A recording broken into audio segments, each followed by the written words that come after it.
Greiman.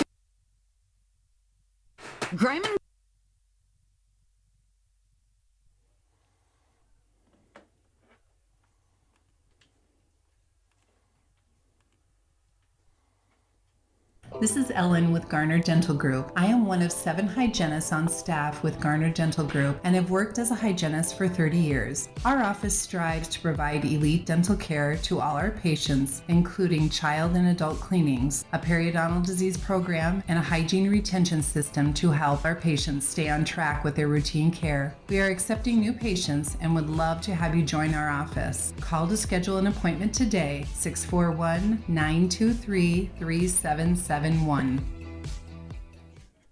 Hello from Garner as we get set for a doubleheader of soccer action this evening. First of all, we're going to start with the GHV girls, who will be taking on IA Falls-Alden, and then the GHV boys taking on Hampton-Dumont-CAL coming up at about 7:30 this evening. It's also senior night tonight here at GHV for the boys and girls soccer teams, so should be a lot of fun here tonight on senior night. Tonight's GHV pregame show is brought to you by Garner Dental Group on State Street in Garner. They are the dental care experts for your entire family, your baby to your grandmother. Whether you are in need of a cosmetic, oral surgery, restoration, or general preventative care, see Doctors Amy, Matt, Bree, and Alex at Garner Dental Group. Learn more at garnerdentalgroup.com, the sponsor of today's pregame show. We really appreciate Garner Dental Group and all they do for GHV Athletics and GHV Soccer as one of our sponsors. It was mentioned it's the Garner Hayfield Ventura Cardinals girls taking on IA Falls-Alden. IA Falls-Alden comes in at number 15 in Class 2A in the latest IGHSAU rankings that were released on May the 12th yesterday.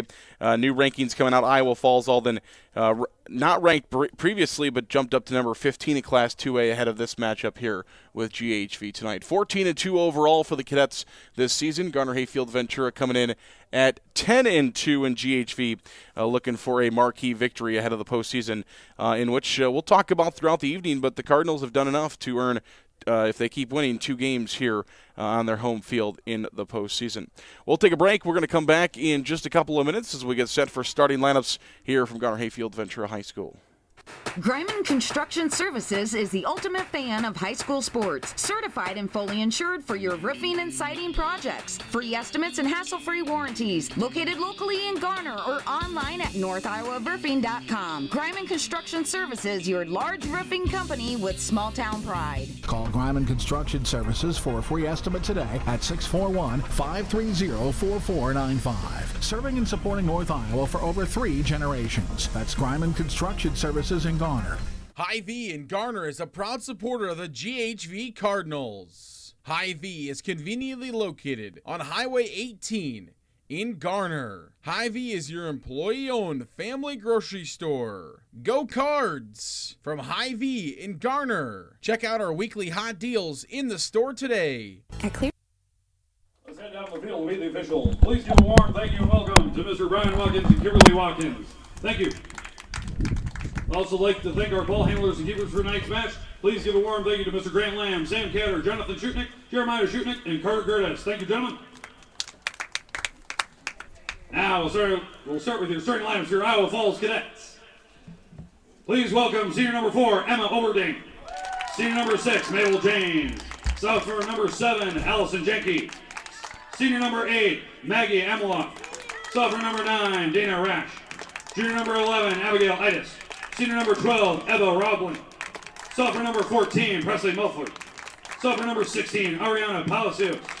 Sophomore number 17, Abigail Andrews. And your goalkeeper for your Cadets, senior number 99, Kate Hutchinson. Your head coach for your Cadets, Morgan Vanderkamp, assisted by Andrew Rash. And now your starting lineup for your GHV Cardinals. Please welcome sophomore number 1, Jenna Pregnitz. Senior number 2, Hannah Knoll. Freshman number 3, Patience Catter. Sophomore number 4, Allie Hess. Senior number 5, Shelly Hout.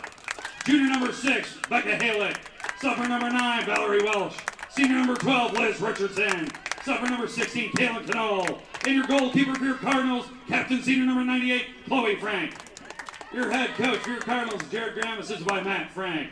This game is brought to you by Athletic Owner trainer Jamie Smith. If your son or daughter suffers from any sport-related injury, please see our trainer Jamie Smith after the game. Ladies and gentlemen, GHV proudly supports good sportsmanship. Let the players play, the coaches coach, and the officials make the calls. Would you please rise, remove your hats, and celebrate our country's freedom with the playing of the national anthem, brought to you by the United States Air Force Corps.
Well, there you go. Starting lineups to National Anthem, and we'll come back with the kickoff between Garner Hayfield Ventura and Iowa Falls-Alden in just a couple of minutes. Reminder to all fans. At Clear Lake Bank and Trust, we take great pride in providing excellent service to all of our customers. We are happy to roll out the red carpet and wear the white gloves to ensure our customers are taken care of. With our concierge banking services, you feel like a VIP when you have a banking experience with us. We offer online and mobile banking services, which are the most convenient options, and we have added additional services to our drive-up lanes. We are also happy to serve you from the comfort and safety of your vehicle. Pull up, park, and give us a call. Let us take care of your banking in the manner that fits you best. Clear Lake Bank and Trust, member FDIC. This is Dawn Heatland, physical therapist at Hancock County Health System. Are you looking for a way to rehabilitate that nagging injury? Or maybe you need to reteach your body and mind to do the things you used to do with ease. Hancock County Health System physical, occupational, and speech therapy programs are here for you. For high school athletes to retirees, HCHS will guide you in minimizing your pain and maximizing your mobility. Hancock County Health System, your health, our care, a lasting partnership.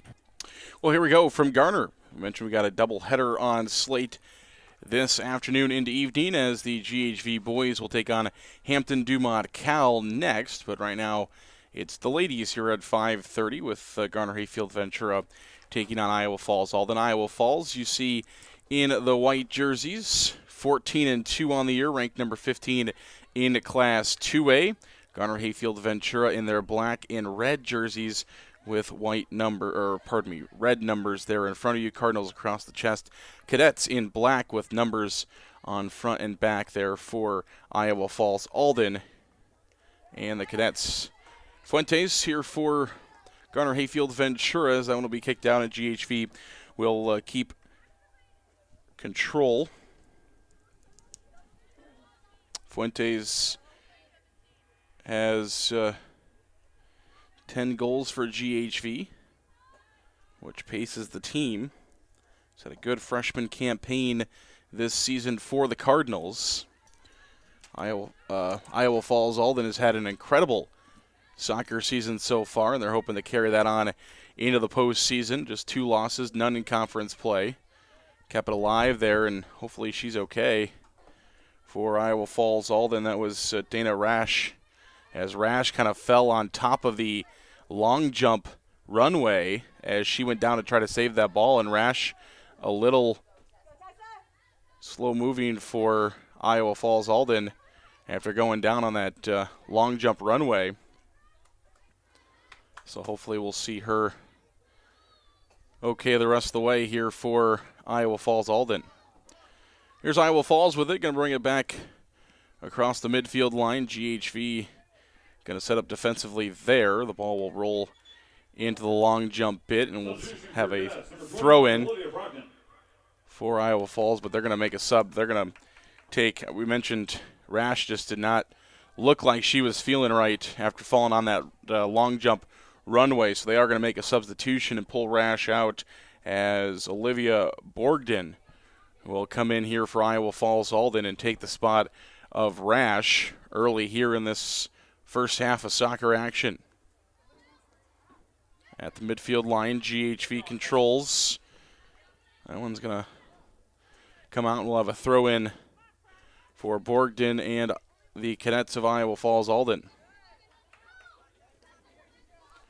Across the midfield line, both teams trying to get it down towards the other's goalkeepers. Both goalkeepers this evening in their pink jerseys to go along with the white jerseys for Iowa Falls-Alden.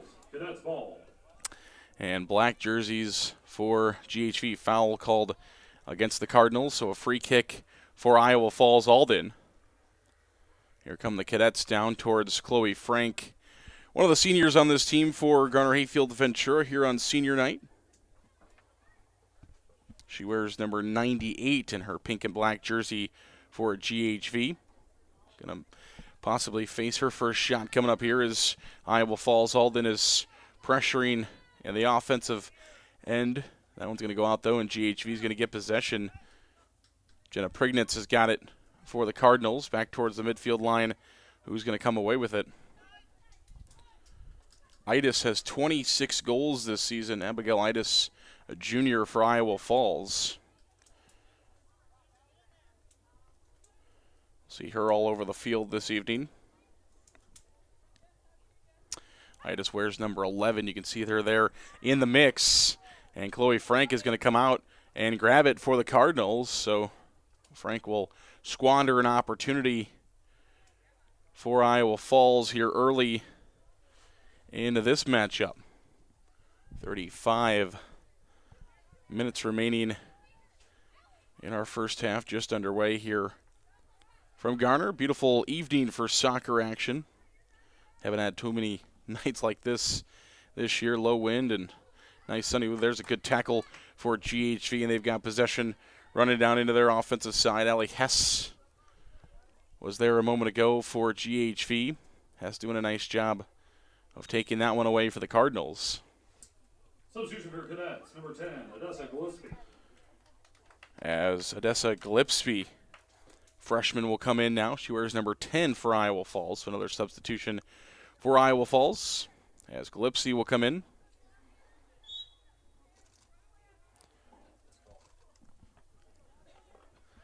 It'll be Iowa Falls. Goal against your Cardinals will be Cadets ball. Cadets with possession of the soccer ball now as the ball is going to get deep down towards the goaltender. Can GHV fight it out? They can. And Fuentes is going to get it back towards the middle. Here come the Cardinals. It's Hess and Fuentes for GHV. Fuentes trying to keep it alive. She just does not. As that one goes out, it'll be a throw-in for Iowa Falls. Fuentes thought maybe she had kept it alive, but the official disagrees. Number 9, Dina Rack.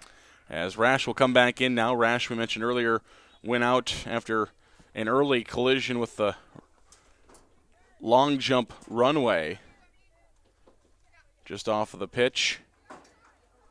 But she's back in now, so glad to see she is okay. GHV had a good opportunity there, their first here early in this contest. Chloe Frank will come out and play it again for the Cardinals. She'll just dump it out of bounds, and it'll be a throw-in here for Iowa Falls as Frank hustles back towards the goal. This one towards net, and it's going to be saved off the knee of Chloe Frank. That went off her knee, and then Richardson is able just to punt it out the goal line, which is going to be a corner kick now for Iowa Falls, as Abigail Andrews will do the corner kick, but Richardson heads up play, just getting it out the back of the goal line as it was in trouble there. Ooh, good header off the...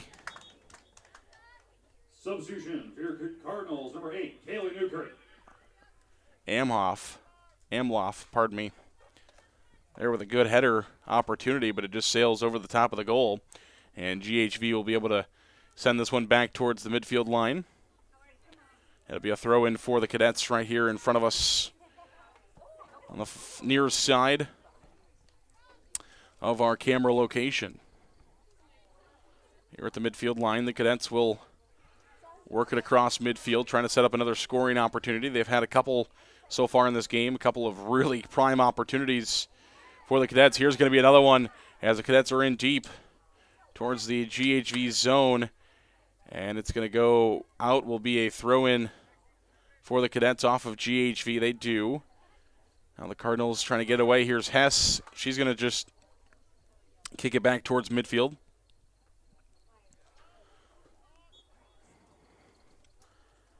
And looks like maybe hand usage against the Cadets. So it'll be GHV with a free kick.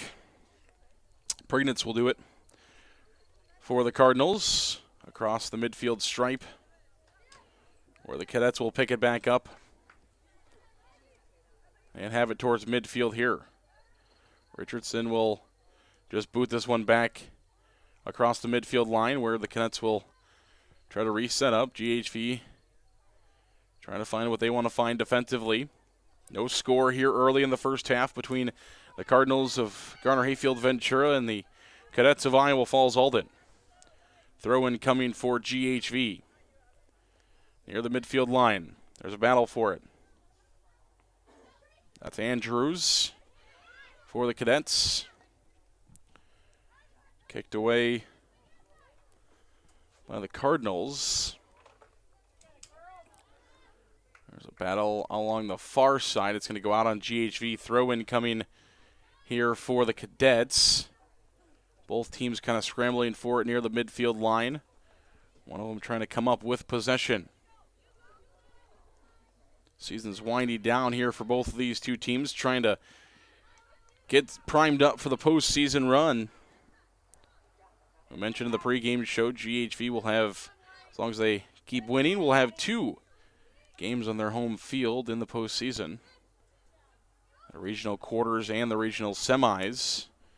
GHV will get right back here in Garner, as do the Cardinal boys. Also picked up 2 home games. So good soccer being played this spring in Garner, as both the girls and the boys will earn 2 games at home if they keep winning. Good job there by the goaltender for Iowa Falls-Alden, also wearing a pink jersey, Kate Hutchinson. She's a senior, as is Chloe Frank, so some similarities there with Frank and Hutchinson. Itis will come back in. Fuentes comes back in as Hess will go to the bench for GHV. Frank has only had 9 goals against, 89 saves, 90.8 save percentage this year for Frank. And she's going to maybe get another opportunity at it here. GHV's played really good defense this year and has kept balls away from even getting to the goal. So Frank, sometimes there's been games where Frank hasn't really had to do too much back there because her defense has done great. And there's been games where Frank has really stepped up and played that keeper position really well for the Cardinals this year, as she does in that spot. And we'll pick it up and be able to boot this one away. On the other side, we were talking about Hutchinson, also a senior, 57 saves this year on only 4 goals allowed, a 93.4 save percentage for Kate Hutchinson for Iowa Falls-Alden, and she's going to get a save there as a good shot on net by Caitlin Knoll as she gave it a good whack. But Hutchinson able to make a save. That's the first save, official save of the game for Hutchinson, 58th of the season for her.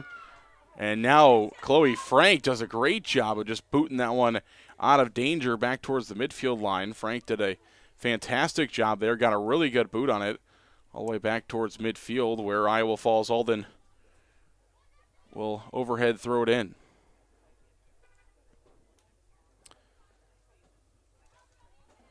GHV again will work it back towards the midfield line. That will go out. It'll be a throw-in coming for the Cadets.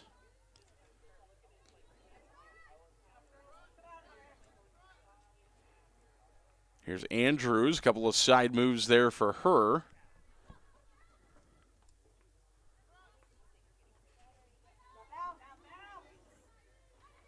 Both teams just trying to fight for possession. GHV's got it back towards midfield. Fuentes there for GHV. It was Itis for Iowa Falls-Alden. She just came back in. We mentioned earlier she is the leading goal scorer. 26 goals on 70 shots this season for the junior Abigail Idis. This one's booted back towards the midfield line. It will be cleared all the way back down. Fuentes really hustling for GHV against 3 Iowa Falls-Alden defenders, and Hutchinson will come out and play it at the top of the penalty area there for the Cadets of Iowa Falls-Alden.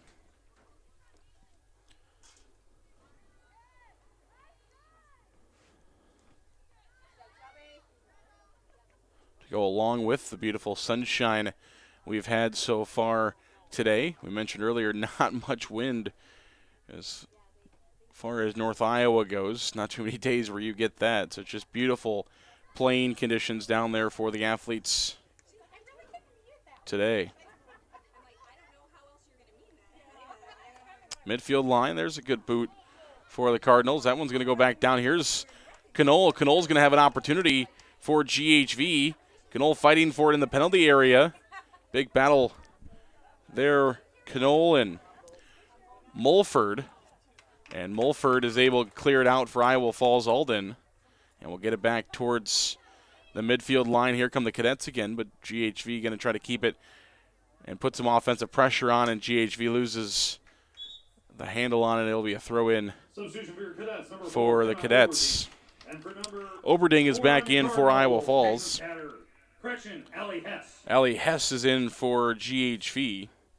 Oberding is in for Iowa Falls. A couple of substitutions being made there for both teams as we have 25, almost 26 minutes remaining here in the first half of soccer action.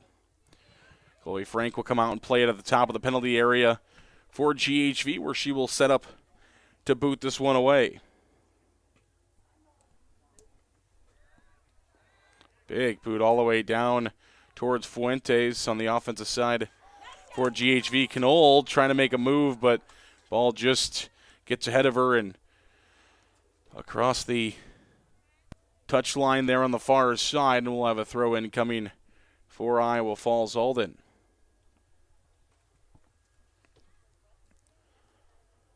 Fuente is going to try to take it back on the throw-in. She got it back towards the GHV goal there for a bit. Midfield, here come the Cardinals. Catter is there for GHV. Catter will take this one on the knee there. Halick also for the Cardinals is there. Now back across the midfield line. Cadets again trying to set up on their offensive side. Here comes Iowa Falls-Alden. It's Idis with possession. Idis had it there for a moment. And that one will be booted out on the far side. Touch line on the far side. Abigail Andrews is back in again for Iowa Falls-Alden. As we'll have a throw in from the far touch side. Here come the Cadets trying to dribble through a few Cardinal defenders. Is Oberding.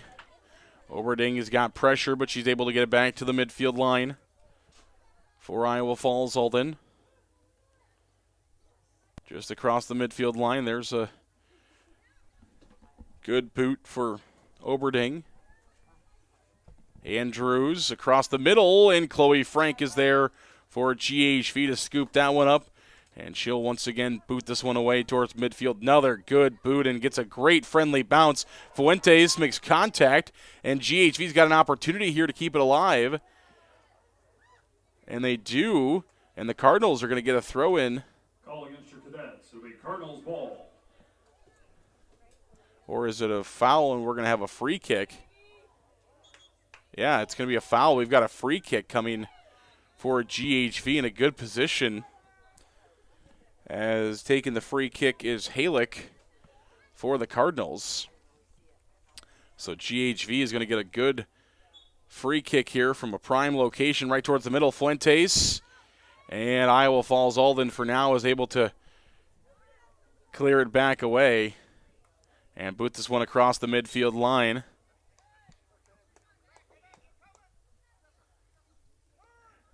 Big boot there for Iowa Falls. They're trying to make a run, but GHV wasn't fooled. Iowa Falls, instead of taking it slow there, they just quickly booted it down, trying to spring one of their attackers, and GHV was ready for it as Frank scoops it up and boots it back towards the midfield line.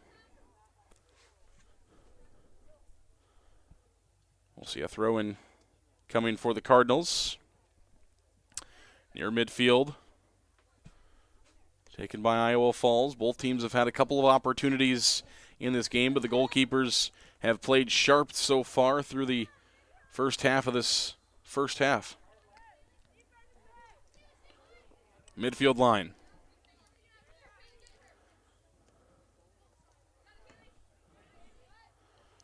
Back across the midfield line. Taken by the Cadets, just booted out. It'll be a throw-in coming for GHV. And Halick will do it.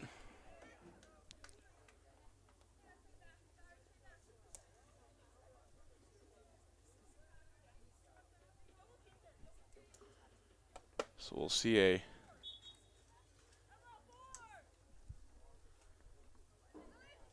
toss in. Here's a chance for the Cardinals, and this one will go out near the penalty area on the GHV offensive side, taken by Iowa Falls back towards the midfield line. Here are the Cadets at the midfield line.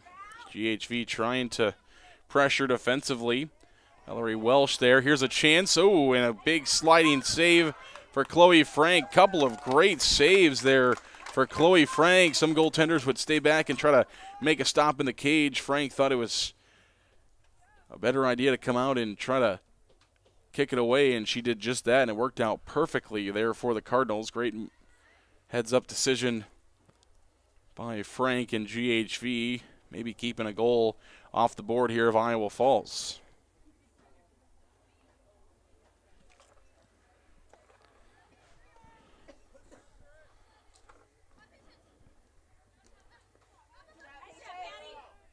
Catter, Fuentes there for GHV.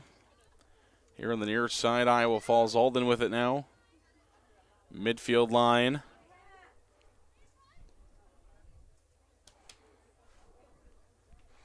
And out on the far touch line, we'll see a throw-in coming for the Cardinals. So it's off on Iowa Falls-Alden. Cardinals, number 6, Becca Halick. Becca Halick is back in here for GHV.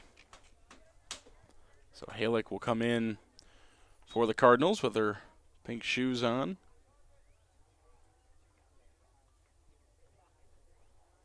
Here's a throw-in for the Cardinals.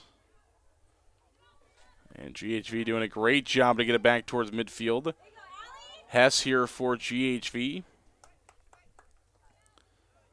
Fuentes now across the midfield line. GHV, Halick up to Fuentes. Fuentes is going to have an opportunity. And good defense there by the Cadets as they're able to stymie the opportunity of the Cardinals. Halick keeping alive for GHV offensively. Now Iowa Falls has got it back as the Cadets come to the midfield line. Across the line, here's GHV with it. Midfield line, there's a sidestep. Caitlin Canole for GHV. Couple of nifty dekes there for her. Across the midfield line, here's an opportunity for Iowa Falls-Alden, and I think that was Prignitz. Yeah, Prignitz just kicking that one away from the offender there for Iowa Falls-Alden as she puts it out. Mabel Janes, senior for Iowa Falls, is back in. They're in a white jersey on the far side. Canole's trying to keep it in. It did stay in. Now it's going to go out back of the goal line, and if it's off of GHV, it's going to be a corner kick. No, it went off of Iowa Falls-Alden, so it'll be a chance for GHV to boot this one away from the goal area.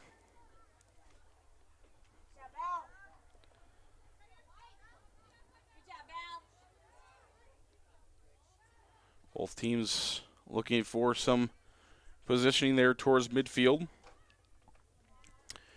GHV will start their postseason run on the 18th, 6 p.m. game right here in Garner.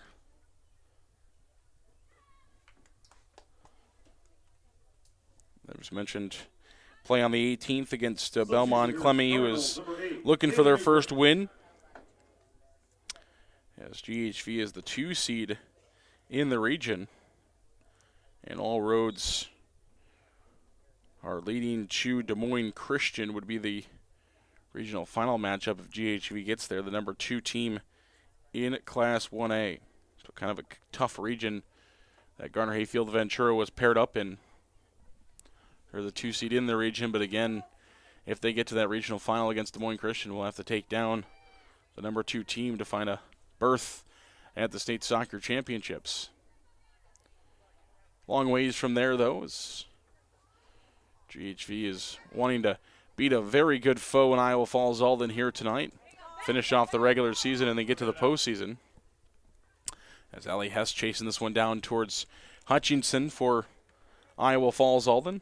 Makes all the way down to the goal. Here's a kick back towards the GHV goal, and Frank is out to scoop this one up in the penalty area there for the Cardinals.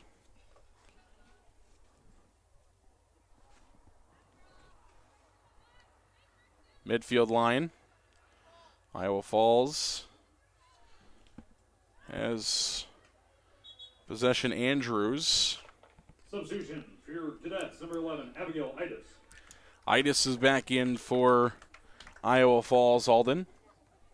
Itis, we mentioned a couple of times, the leading goal scorer, so she's going to have an opportunity to add on to her totals. That one's going to sail well over the goal as that one nearly went through the football uprights. It's going to be deflected off of GHV, so it is going to be a corner kick coming here for Iowa Falls.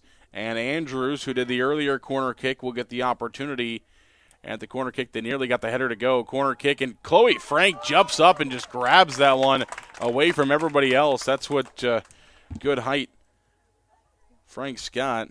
Over 6 foot she stands.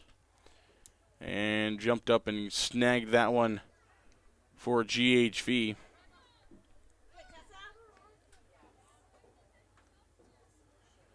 Midfield line, here come the Cadets.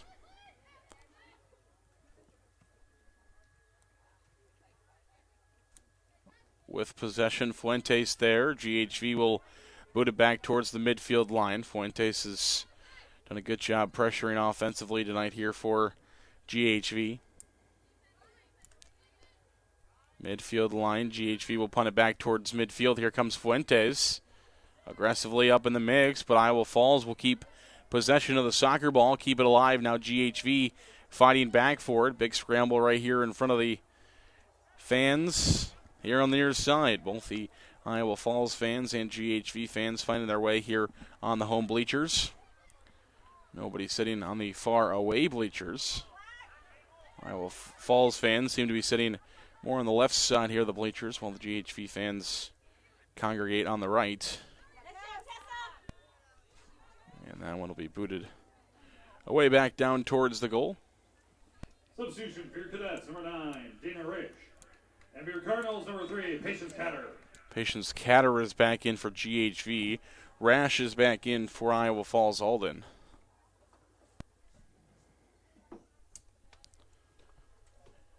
Fuentes trying to take possession there on the throw-in. Near the midfield line. GHV, here's Knoll with it. 13 minutes left in the first half. Knoll back towards the midfield line for GHV. Welsh was there for the Cardinals. And Fuentes is going to try to track this one down. Might have an opportunity if she can.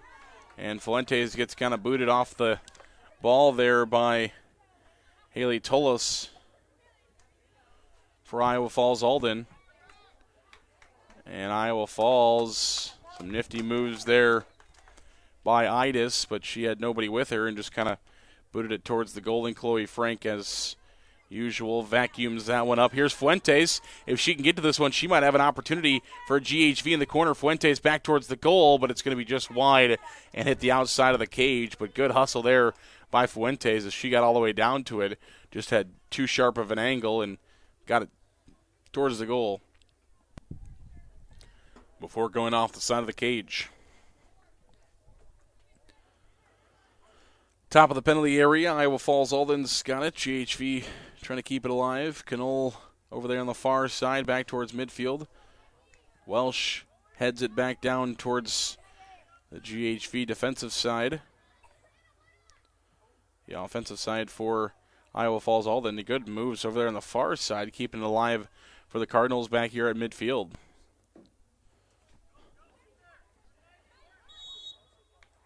And we've got a whistle and a call against your Cadets. Cardinals ball.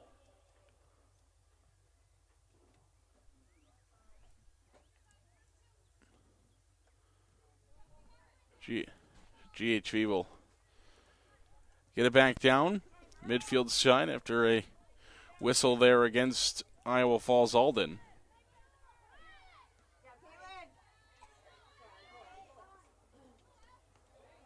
Here's a chance for Fuentes. Fuentes for GHV, and her shot is just wide of the net as it was defended well, but Fuentes in deep there for the Cardinals. Got an opportunity at it, but good defense for Iowa Falls-Alden. Abigail Andrews is back in for Iowa Falls-Alden. So Andrews back in for the Cadets. Thanks for joining us here. Live stream Garner Hayfield Ventura soccer this evening.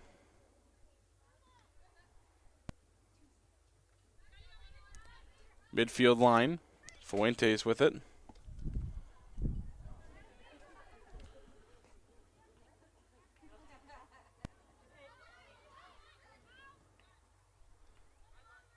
Knoll. Ooh, good moves by her. And she gets a tackle. Andrews tackles on Knoll. Here's an opportunity for Iowa Falls. And a good deflection by Chloe Frank. Great shot there by Itis, and Chloe Frank just deflected that up and out. Nifty play there by the senior goaltender for the Cardinals as Itis gave a real good look at it at the goal. Another corner kick coming for Iowa Falls-Alden. There's a scramble for it, and somehow that ball does not end up in the net, and GHV gets a clear. Unbelievable defense there by the Cardinals. Not sure what transpired, but there was a lot of bodies in front of that goal, and somehow that ball stayed out. Just nifty defense from GHV. That takes everybody sometimes, not just the goalkeeper. Good defense by the entire team there, keeping that one out of the net.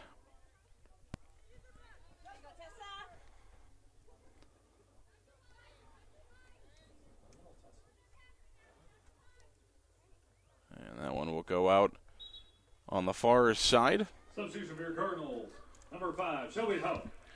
Shelby Houck is back in. Number 5, she's a senior as well for GHV here on senior night. Her and Richardson. We mentioned Chloe Frank as well. Hannah Knoll. Senior night for those young ladies. And all they've done for this program throughout their careers here at GHV. I want to go out. We'll have a throw-in coming for the Cardinals. Pregnants will throw it for GHV.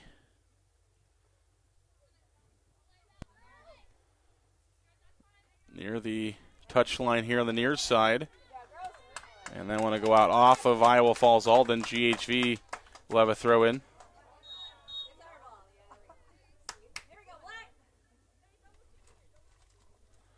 And now it'll be Halick, who will throw it in for the Cardinals.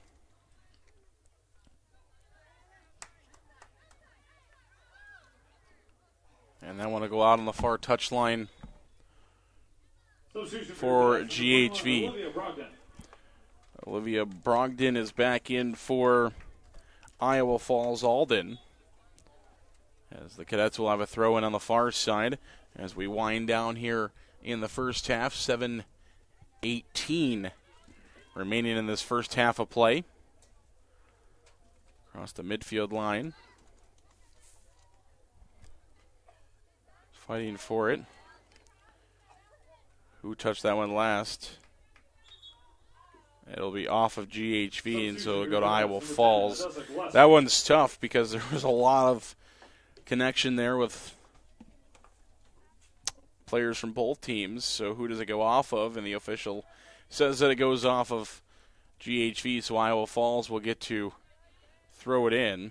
And again, the Cadets will have a throw-in coming from Tullis here on the near side to Idis.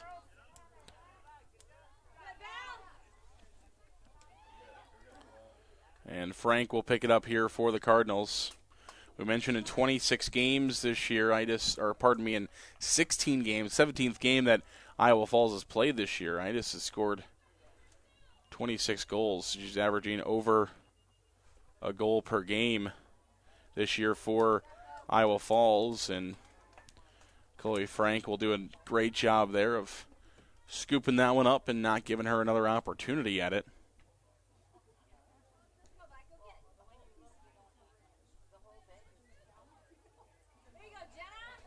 Prignitz for GHV boots this one out.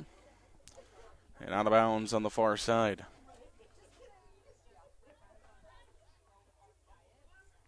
Far touch line there is where the throw-in will come for Iowa Falls-Alden. Chloe Frank now scoops it up for GHV on the far side, and Frank will get set to boot this one away from the top of the penalty area. Back towards the midfield line. Deep here for GHV offensively. Knoll's over there. Knoll will try to get it towards the front of the net.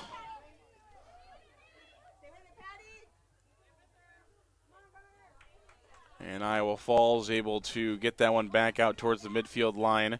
Good defense there by the Cadets. Midfield line here for Iowa Falls. Knoll.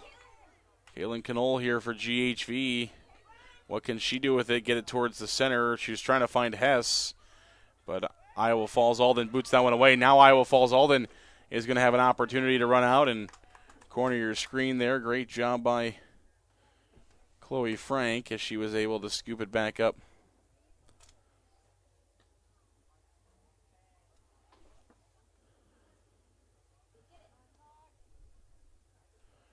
For GHV. Now the teams near the midfield line, just passing it back and forth across the midfield line. Somebody's trying to find possession and find a good offensive opportunity. As we wind down here in the first half of soccer action. That one gets booted out of the touchline on the far side. We'll see a throw-in coming for Iowa Falls-Alden. First, some substitutions will come in for both teams. Just over 3.5 minutes remaining here in the first half of play between these two top teams in North Central Iowa. Combined record of 24-4 between these two teams this season.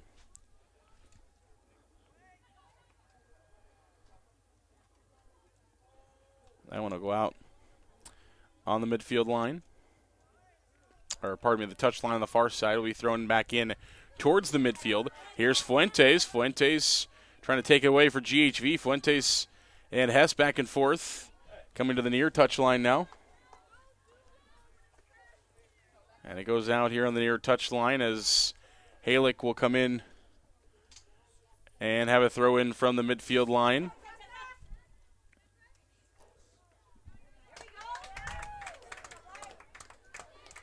And GHV is going to have some prime location for a throw in here, as they've got a good look offensively as Halake throws it towards the goal. GHV going to try to find it into the back of the net, but Iowa Falls very good defensively and able to keep that one out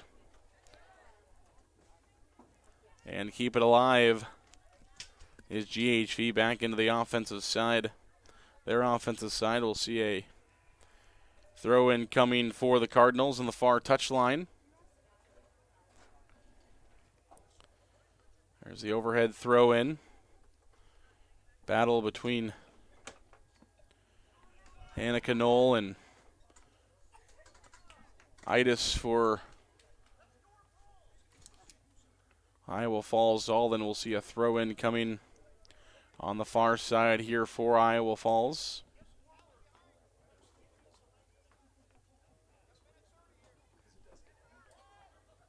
Here's towards the center of the goal.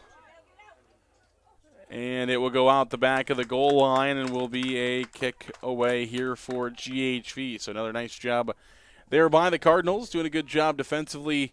Able to keep that one from going to the back of the net. Prignitz is going to put her right foot to this one.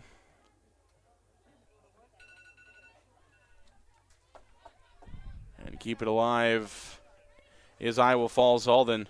Keeping it alive in the offensive side. 1 minute warning. 1 minute and less than a minute now to play here in the first half of soccer action. As we'll see this one booted away by Chloe Frank back towards the midfield line. GHV and Iowa Falls seem to be heading to the locker room with a 0-0 tie here in the first half. Still have another 40 minutes of soccer action come in the second half as one of these two teams are trying to break through and get onto the scoreboard. Short time now here in the first half. Can GHV keep it alive? They can. And Frank will bring it back, and that's going to just about do it here in the first half. 10 seconds, just enough time for Chloe Frank to maybe boot it away with 3 seconds, or will she hang on to it? Yes, she will boot it away back towards the midfield line, and that will do it in the first half. GHV and Iowa Falls-Alden. No score between these two top teams, and a very deserving round of applause from the both fans in the stands as these two teams play a very good first half of soccer action this afternoon here in Garner. We'll come back for second half action in just a bit. Our halftime show today is brought to you by Mark Mullins and the entire team at Hall Realty and Clear Lake and Garner, the smart choice for buying or selling real estate in GHV and Clear Lake school districts and our surrounding areas. See their listings at hallrealty.com. Our boys will be playing at the conclusion of this game against Hampton-Dumont-CAL.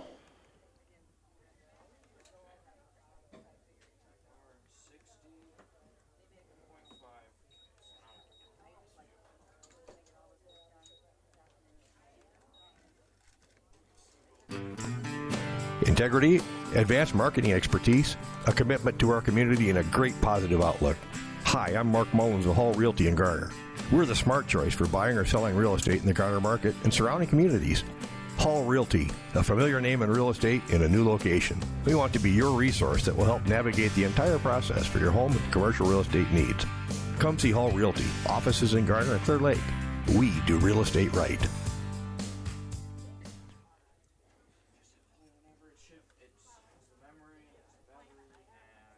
In Iowa. Stella reflects the values of small-town living: honesty, integrity, kindness, and caring.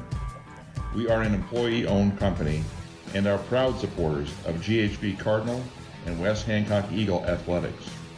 To learn more about our company, check us out on the web at www.stellarindustries.com. This is so frustrating. I want a job I actually like going to every day. You know, I was finally able to get a job I love after I got my degree at NIAC. But doesn't it take forever to get a degree? Not at NIAC. They offer 2-year degrees, but also some certificates that only take months. It depends on what you're interested in. Cool, but how would I pay for it? NIAC has tons of scholarships and programs like ag, automotive, nursing, and management that are tuition free, and they can help pay for tools, uniforms, and more. I'm calling NIAC. NIAC changed my life. It can change yours, too. Here at Pizza Ranch, we appreciate innovations in food delivery, like how the ancient Italians used to slingshot hot meals to hungry Romans on the go. And while we appreciate the creativity, it turned out to be, well, a little messy. So, we found a better way to bring you our legendary pizza, the country's best chicken, and our one-of-a-kind cactus bread. Just place your order online, on the phone, or on our app, and then pick it up or have it delivered right to your door. All nicely packaged in clean, sturdy, non-flying boxes. No catching necessary. Pizza Ranch. The Garner Pizza Ranch. For carry-out or delivery, call 641-923-6042. Integrity, advanced marketing expertise, a commitment to our community, and a great positive outlook. Hi, I'm Mark Mullins of Hall Realty in Garner. We're the smart choice for buying or selling real estate in the Garner market and surrounding communities. Hall Realty, a familiar name in real estate in a new location. We want to be your resource that will help navigate the entire process for your home and commercial real estate needs. Come see Hall Realty, offices in Garner and Clear Lake. We do real estate right. Oldenburg Motors, your trusted Chevrolet dealership in Garner, offers an extensive inventory of new and pre-owned vehicles, competitive lease specials, and finance options, as well as pressure-free sales and certified expert service for over 40 years. Wednesday is Ladies' Day. Get an oil change and a 27-point inspection and receive a free vacuum and car wash. Visit Oldenburg Motors Incorporated on Highway 18 in Garner or online at olenburgmotors.com. Score the best Wi-Fi experience with fast fiber from ComOne. Get up to 1 gigabyte plus local support 24/7 so you can keep streaming your Eagles and Cardinals too. ComOne, the local one, serving Hancock, Wright, and Humboldt County neighborhoods with the most reliable internet, telephone, and digital HD TV. Click ComOneNet.net today. Talk about in it for the long haul. IMT Transport Incorporated of Garner, the premier safety-centered carrier for ag and truck equipment, got its start nearly 50 years ago. From military vehicles to earth movers, ambulances to gas pipelines, with an elite 250-plus truck fleet, IMT Transport will move your heaviest valuables to 48 states. Unbroken growth streak for 6 years running by integrating modern technology to map and monitor loads with certified planners and dispatchers and the best drivers in the industry, making it happen all year round. Get shipping the right way today with IMT Transport. Visit IMTTRANS.com. For the best quality, selection, and prices on American-made appliances, there's only one name to know, McCluskey Appliance. And no one carries more industry-leading brands than McCluskey's do. Brands like Whirlpool, KitchenAid, Amana, JennAir, and Maytag. And when it counts, only McCluskey Appliance offers the dependability and quality, the best prices and selection, free delivery. See them on North Federal in Mason City and on State Street in Garner. Your most important decision after a collision is who to trust in fixing your vehicle. Sonny's Precision Collision in Garner. They restore and repair all makes and models to showroom ready and strive for your total satisfaction. See them at 1280 Crown Street on the southeast corner of Garner for certified high-quality collision and restoration work. Entrust your vehicle to Sonny's Precision Collision in Garner. Call 641-923-2001. That's 641-923-2001. More than 45 years ago, Zinpro pioneered the research and development of organic trace minerals to improve animal wellness and performance. Zinpro, today's leader in organic trace minerals for animal wellness, is now hiring multiple plant operators and maintenance technicians to join their team in Garner, Iowa. Operators and technicians will take an active role in improving, operating, and maintaining all processes associated with the plant. Learn more and apply online at zinpro.com/careers. Alcohol is the third leading cause of preventable deaths. For 34 years, Iowa's beer tax has remained at less than 2 cents. Raising the excise tax on alcohol is one of the most effective ways to reduce underage and binge drinking, as well as drunk driving deaths. According to the 2018 Iowa Youth Survey, 31% of Hancock County 8th graders say it is easy for them to get alcohol in their community. This ad was brought to you by GHV Teen Council. Paid for by the Hancock County Allies for Substance Abuse Prevention and the Federal Drug-Free Community Support Grant. Hi, this is Tim Schmidt with Pritchards of Garner. We have been proudly supporting GHV Athletics since 1913. We are also proud of our award-winning team right here at Pritchards of Garner, from our certified service department to our friendly sales staff. We promise to make every visit to our dealership a great experience. We want to wish GHV the best of luck in a safe game. And from all of us here, go Cardinals!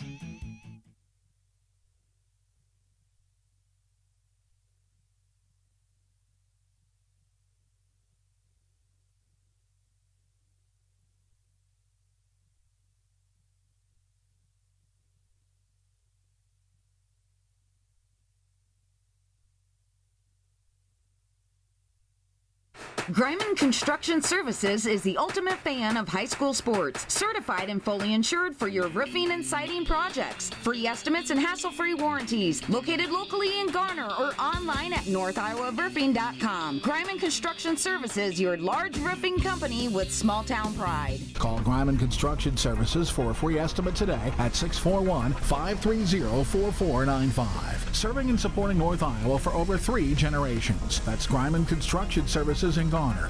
Hy-Vee in Garner is a proud supporter of the GHV Cardinals. Hy-Vee is conveniently located on Highway 18 in Garner. Hy-Vee is your employee-owned family grocery store. Go Cards from Hy-Vee in Garner. Check out our weekly hot deals in the store today. At Clear Lake Bank and Trust, we take great pride in providing excellent service to all of our customers. We are happy to roll out the red carpet and wear the white gloves to ensure our customers are taken care of. With our concierge banking services, you feel like a VIP when you have a banking experience with us. We offer online and mobile banking services, which are the most convenient options, and we have added additional services to our drive-up lanes. We are also happy to serve you from the comfort and safety of your vehicle. Pull up, park, and give us a call. Let us take care of your banking in the manner that fits you best. Clear Lake Bank and Trust, member FDIC. This is Dawn Heatland, physical therapist at Hancock County Health System. Are you looking for a way to rehabilitate that nagging injury? Or maybe you need to reteach your body and mind to do the things you used to do with ease. Hancock County Health System physical, occupational, and speech therapy programs are here for you. For high school athletes to retirees, HCHS will guide you in minimizing your pain and maximizing your mobility. Hancock County Health System, your health, our care, a lasting partnership.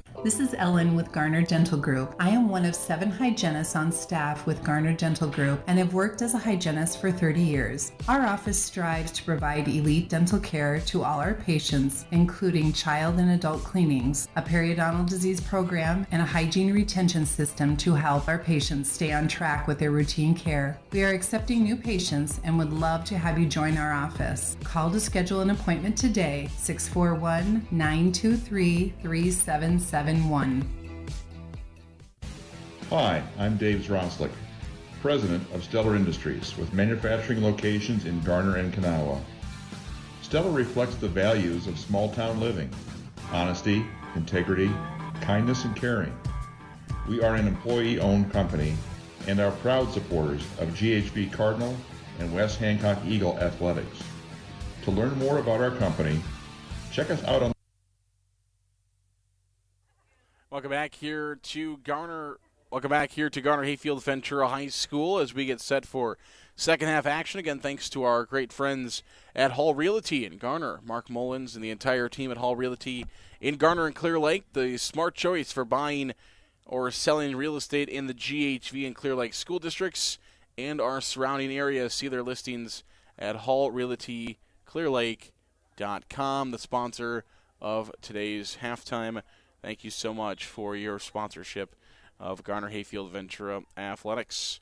All right, we're underway here in the second half, second 40 minutes. Nobody's been able to break through on the scoreboard thus far. We'll see if one of the two teams, after flipping the sides, can do so, or will we kick it off tonight with some penalty kicks or overtime to try to decide this one. Two good teams going at it. Thought we were going to have a dandy, and we have had one thus far. Got a boys game to follow for you here. KIOW.com. The boys are taking on Hampton-Dumont-CAL. It's a rescheduled game from April. Corner kick for your Cardinals, number 16, Kaylin Canole. As Kaylin Canole is going to have a corner kick here for GHV. So is this the chance for the Cardinals to break through and get on the scoreboard? We'll find out as we got a corner kick coming. Canole will do it for the Cardinals. Everybody's eyes are on the goal. Canole's kick is taken away by Iowa Falls-Alden, though, and the Cadets will stop the chance for GHV back towards the midfield line. Now Iowa Falls-Alden wants to run with it here. On the far side, here come the Cadets back towards the midfield line.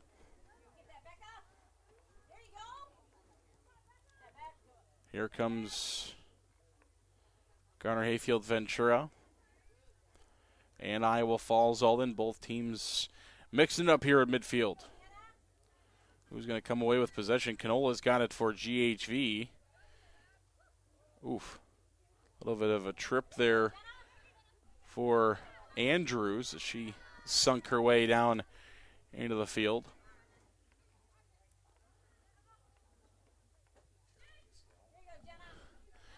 Here comes Andrews back towards the goal line. Back towards midfield now. Booted away by Hess.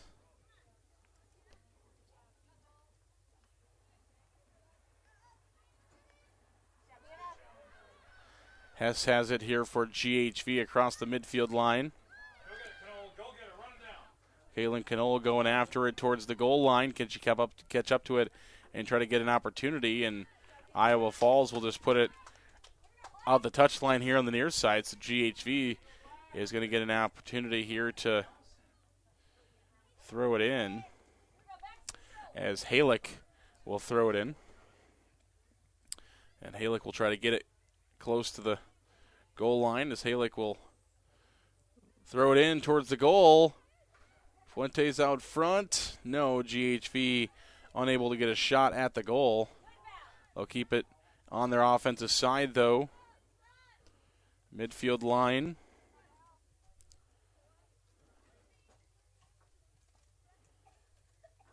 And nearly out the touchline.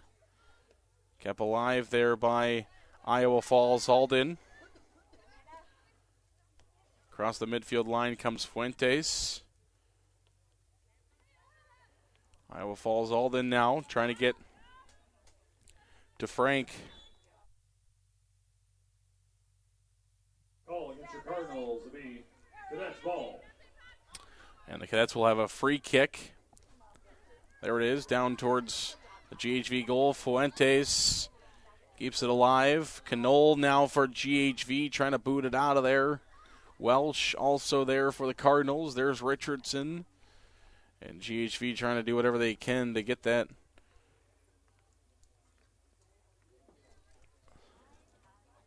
ball out of the offensive side here for Iowa Falls.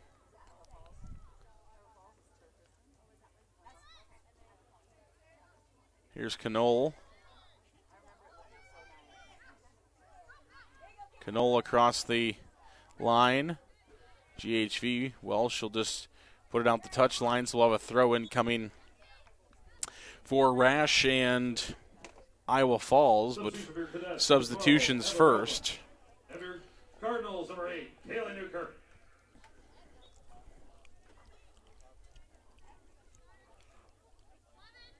Rash will throw it in. Itis is there. Itis towards the goal, and that one will go out the back of the goal line, and GHV will have a chance to boot this one away. Second half action here between Garner Hayfield Ventura and Iowa Falls-Alden. It's been a good one so far between two good teams. And we have had a back-and-forth competitive match so far. Here's a chance. Hess trying to break away for GHV. Can she get a shot at the goal? No, it's out the back of the goal line. Just does not get a good...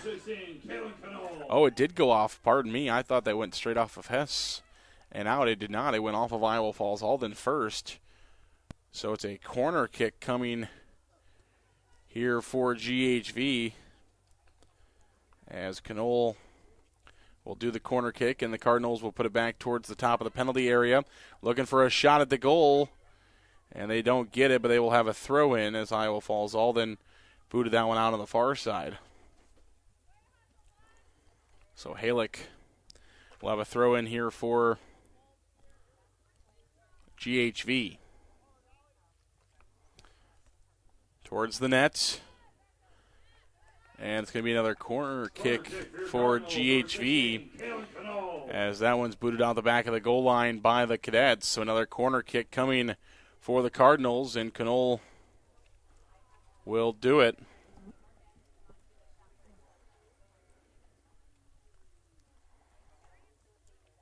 Towards the middle. Kept alive by GHV. It was deflected out by Iowa Falls. Knoll towards the center, but Iowa Falls-Alden takes it away. Here come the Cadets. Richardson plays it up at midfield. Across the midfield line. And out the the far touch line for Iowa Falls.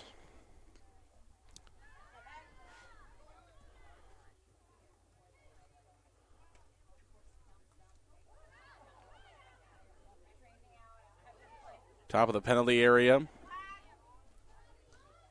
Midfield line.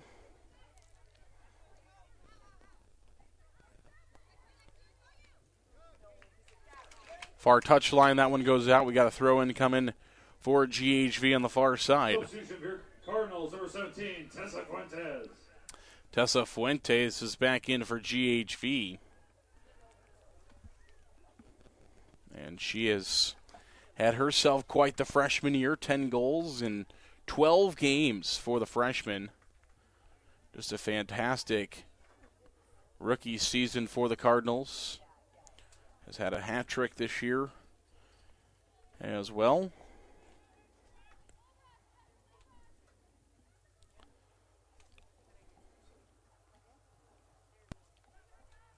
Near the midfield line.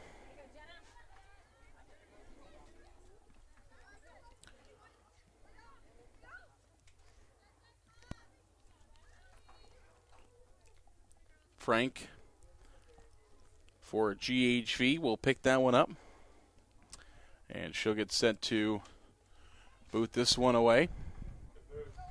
10 minutes gone so far here in the second half. Out the near touch line. One goes out the near touch line. And Halick will toss it in for the Cardinals here on the near touch line. Just out of frame, but she'll come into frame as she long jump throws it in. Near the goal, but Hutchinson, the senior, is able to corral it. For Iowa Falls, gets it back towards the midfield line down the far side. Frank will scoop it up for GHV, and the Cardinals, again, will have an opportunity to defend as Frank comes out and plays that one at the top of the penalty area for the Cardinals. Midfield line. This one's going to bounce all the way in. Fuentes across the field was there for GHV, but that one is going to be lost out the far touchline.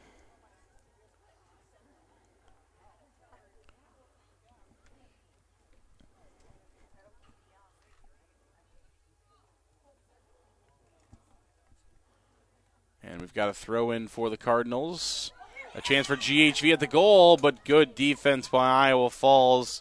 They keep it out, and now here comes the Cadets back the other way after a good defensive play. We got a foul called against the Cardinals. So a foul against GHV. It's going to be a free kick, and they quickly kick it down there, trying to spring one of their attackers And now GHV has got possession, and GHV trying to spring Hess, but she is 1-on-3. Hess is there. She's 1-on-3 for a moment. Canola's catching up into the play. There's Hannah Canola as well. Both Caitlin and Hannah Canola are there for GHV. That's Hannah. Here's Caitlin. And that one just goes out here on the near side, so we'll have a throw-in coming for Iowa Falls-Alden. Substitutions first. Substitution for your cadets, number 1, Haley Tillis, and number 4, Emma Oberding. And for your Cardinals, number 3, Oberding and Tullis are in. Emma Goal is in for GHV. So is Catter, and Oberding and Tullis are in for Iowa Falls-Alden. Richardson boots it out here on the near side.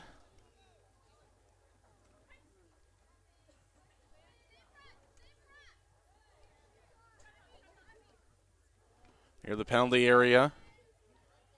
That was Richardson who knocked it back towards the midfield line.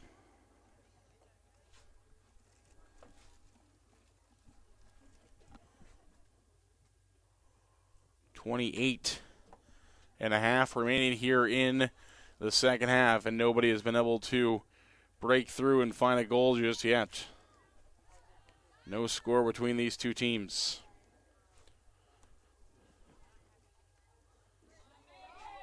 Frank will take it away and squander another opportunity there for Iowa Falls-Alden. And Frank really boots this one all the way down. It's going to go all the way down to the opposing goaltender Hutchinson. And she grabs it for Iowa Falls-Alden. Here on the near side, Rash with it. Rash will make a move. Hannah Canola is there. Hannah Canola keeps it alive for GHV. Now Halick. And Halick's got it towards the midfield line. Halick trying to feed Fuentes. That one's going to be down towards the goal, but Hutchinson is going to come out and play it again for Iowa Falls-Alden. Rash has got it.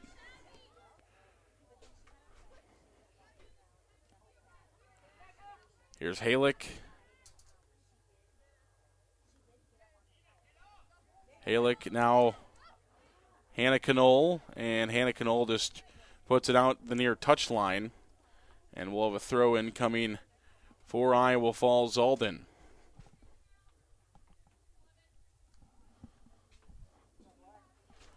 Here on the midfield line. Iowa Falls-Alden throws it in. Here's Canola. Canola far side. Frank will run down and grab it for GHV.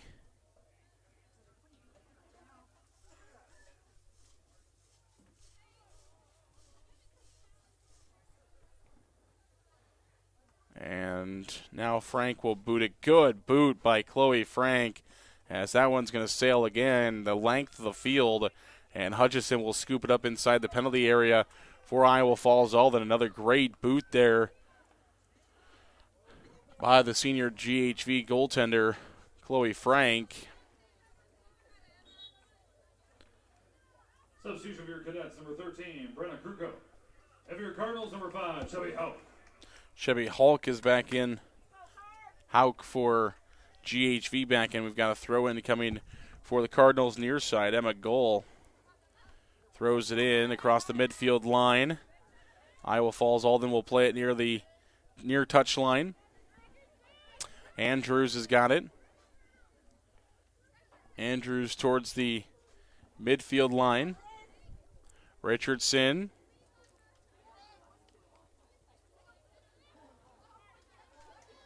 Defensively there for GHV. Here's Hannah Canola. She keeps it going. Canola keeps it in bounds. Just tiptoeing that near touch line. Midfield line. Canola trying to give it back to Fuentes.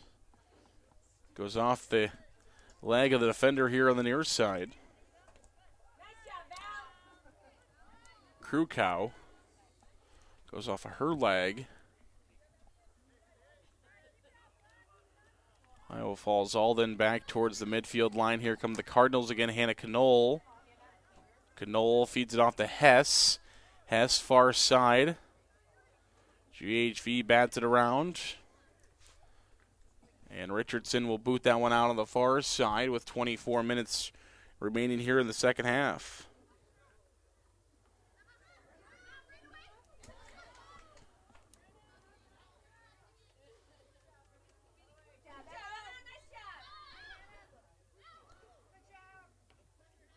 Here come the Cardinals. Back towards the midfield line.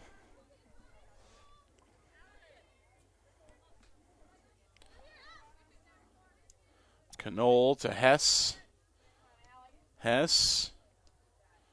Over to Fuentes. Here, this one's booted down on the far side. Chasing down is the GHV Cardinals. That far touch line. It goes out off of GHV, and we're going to have a throw-in coming for GHV. So GHV will have a throw-in here.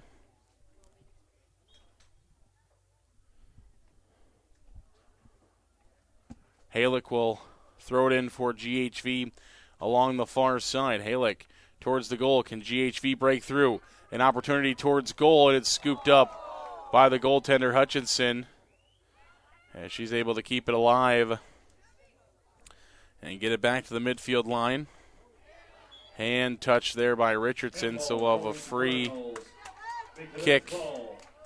So a free kick coming for the Cadets after a handball is called against GHV. A chance for Iowa Falls-Alden. Here is the leading scorer for GHV. Idis, 26 goals this season, is going to have a look here as we have reached the near, about the halfway point here of the second half, and Idis is going to have a chance to put Iowa Falls-Alden ahead in the game. Idis near the goal, and a header in, and they score. Beautifully executed play there beautiful executed play as Emma Olberding is going to score. Olberding scores on the header, and so it's Eichus that doesn't score this time. Eichus is able to, 22-24 is the time of the goal in the second, and Eichus that time doesn't score. Everybody's worried about her scoring, and when everybody's worried about her scoring, it's the perfect time for them to dump it off to somebody else, and just a beautiful header there for Oberling. And Oberling scores her 11th goal this season. 11 goals. She has 26 points and had 18 shots on goal coming into tonight. And now a free kick here for the Cadets near midfield. So the number 15 team in Class 2A is able to break through the scoring drought as they lead now 1-0 with 22 minutes remaining in the second half of play. Still been a very good soccer match, and still plenty of time in this game for GHV to tie this game.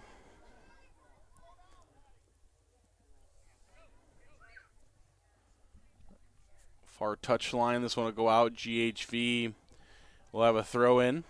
Substitution for your Cardinals, number 2, Hannah Canola. Hannah Canola is back in for GHV as Canola will come back in for the Cardinals. Senior playing here on senior night. Midfield stripe.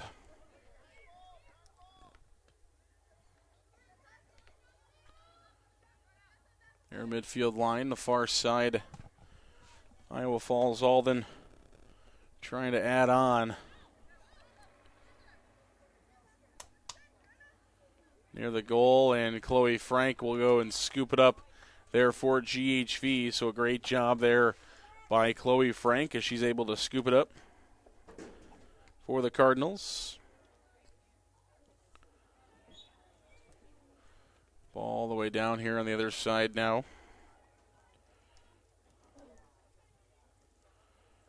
Thanks for joining us here live at KIOW.com.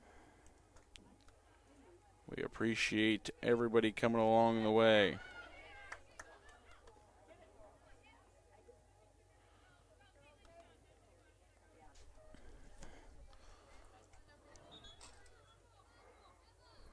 Substitution for your cadets, number 9, Dana Rash. Previous substitution for your cadets, number 10, Odessa Gillespie. And number 21, Olivia Brogdon. And for your Cardinals, number 3, Patience Catter. Catter is back in for GHV.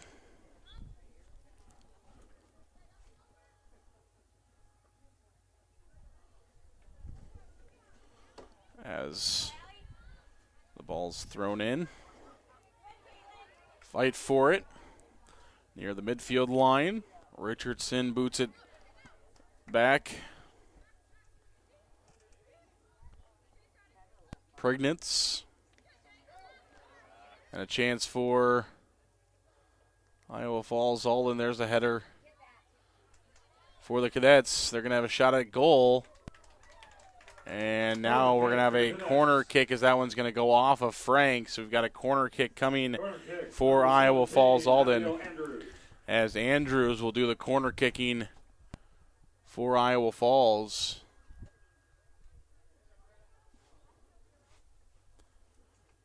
Here comes the corner kick for the Cadets, and Frank bats it away. Great job there by Chloe Frank as she batted that one all the way back out halfway to the midfield line. And Frank will go and scoop this one up near the end of the goal line, and GHV will be able to boot this one away with 18 minutes remaining in the game, and Iowa Falls-Alden with a lead in this one, 1-0.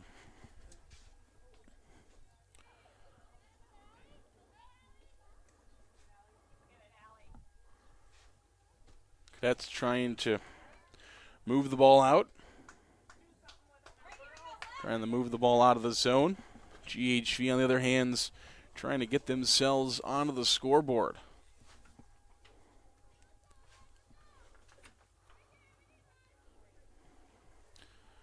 Here comes the throw in for Halick, and GHV score.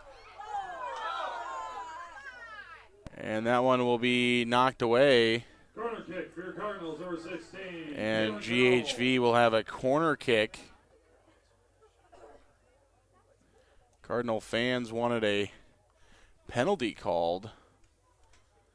They thought the goaltender may have rerouted Hess there. Corner kick, though, GHV will get an opportunity. And near the far touchline, can the Cardinals keep it alive? They do. They are able to keep it alive, and it will go out here, and GHV will have another throw in from the near touchline. Halick will once again throw it in for the Cardinals. And she'll get a good running throw in.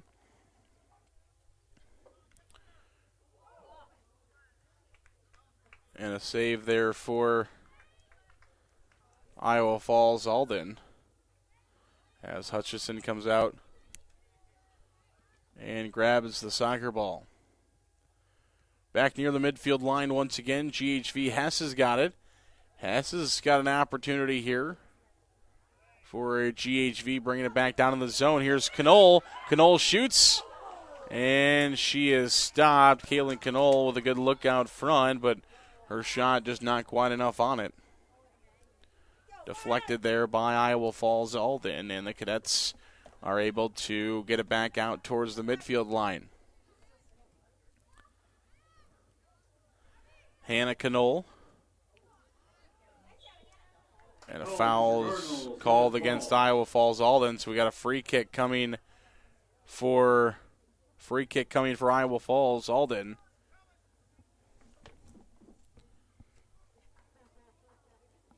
Richardson bats it out. Substitution for your Cadets, number 11, Abigail Itis. Number 12, Eva Roblin. Roblin and Itis are back in.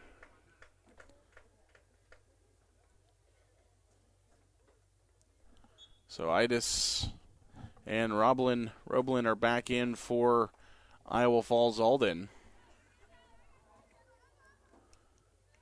This is Andrew. She's been doing a lot of the corner kicking, actually all of the corner kicking for Iowa Falls so far in this one. Only one goal so far. That was Oberding at the 22-24 mark of the second half. Good stop there by Chloe Frank. And GHV will have an opportunity to boot this one away from the top of the penalty area. Beautiful night here in Garner, Iowa for some soccer between two really good soccer teams. Mentioned earlier, 24-4 between the two teams so far this season, but the series has been all Iowa Falls-Alden as of late, as the Cadets have scored victories in the last 9 outings between these two teams, and Chloe Frank does a great job of making sure this game stays at 1-0. 9 straight wins in the series for Iowa Falls-Alden, dating back to 2014. May 27th of 2014 was the last time that Garner Hayfield Ventura won in this series. That was the only time that GHV has ever beaten Iowa Falls-Alden. They've been playing back to 2012 was the first meeting between these two schools. That was a 6-5 victory for Iowa Falls-Alden. They didn't play in 2013, and then in 2014, they played 2 games, and Iowa Falls won the first one. GHV wins the second one there on the 27th. That's got to be in the postseason. May 27th there in 2014. That would have to be postseason play by the date. And then since that win in 2014, it has been 9 straight victories dating back to 7 years. Cadets ball. It's almost been 2 full high school grade lengths. And number 8, Maggie Avalon. You're talking about 7 years. Obviously, it takes 4 to get through the high school ranks. So we're talking about almost 2 full high schools that have gone without beating Iowa Falls-Alden, and this GHV team is trying to end that here tonight. Still plenty of opportunity, plenty of time left in this game for GHV to do just that, as the Cardinals trying to get on the board, trailing 1-0. Here's a ball going deep into the offensive zone, but a good job by Hutchison, the goalie for Iowa Falls-Alden, keeping that one alive.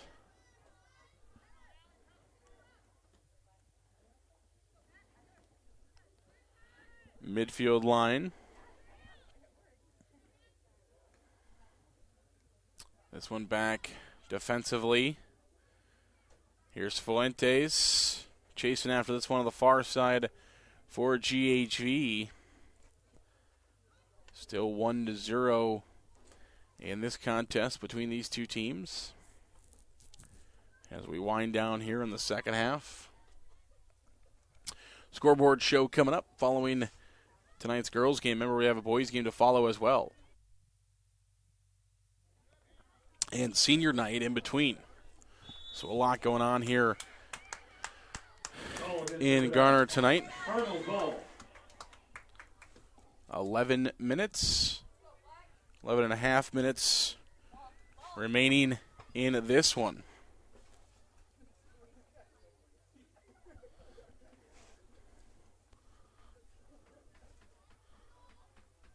GHV trying to get the equalizer to tie this one up. Have 11 and a half minutes to do so.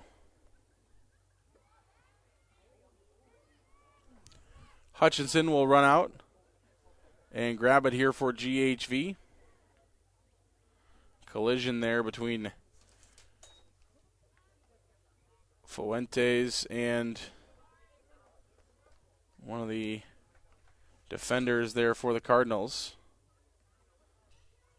The clock will continue to run here, midfield line. Iowa Falls-Alden streaking back down. And a good job there by Frank as she's able to scoop this one up.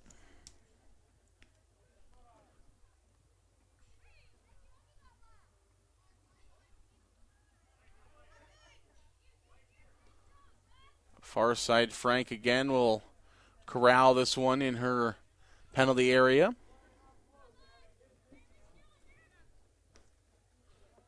And be able to boot this one back down. Frank is so strong with those kicks.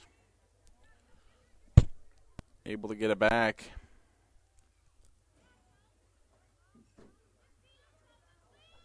Here's Fuentes.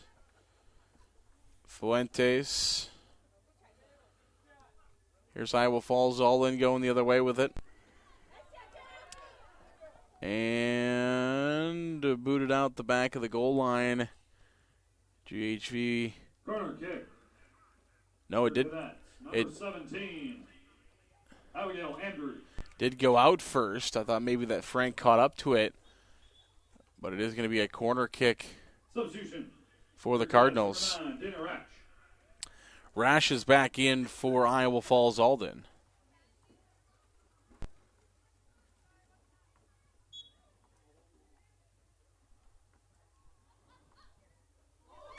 And another header and good deflection and defensive play there by GHV. So another near opportunity for Iowa Falls-Alden.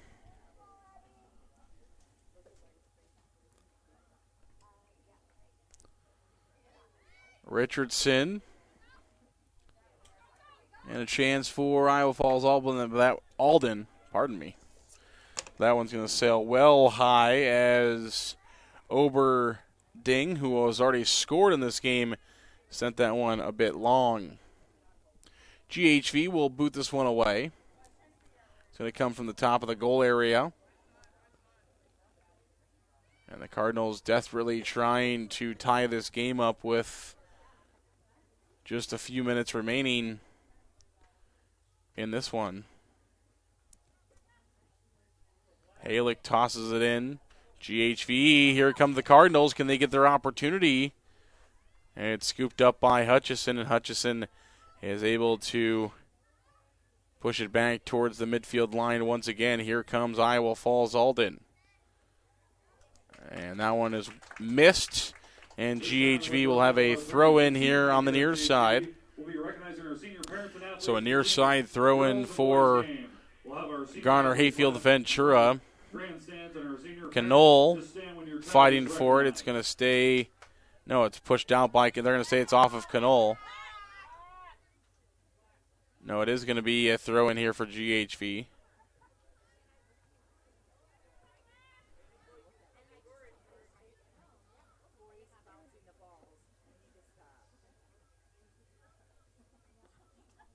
Here's a throw-in for Knoll. And that goes out the back of the goal line. So we'll see a kick coming.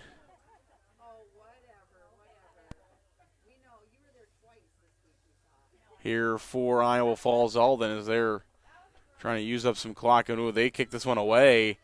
And now GHV is going to get a good opportunity here as they're going to have a throw-in from deep in enemy territory as that one just got away from the Cadets a moment ago. So Halick will get a good opportunity to throw this one towards the goal. Can GHV tie it up? No, Iowa Falls is able to boot it back out towards midfield. Hess is there, or Welsh, pardon me. Midfield line.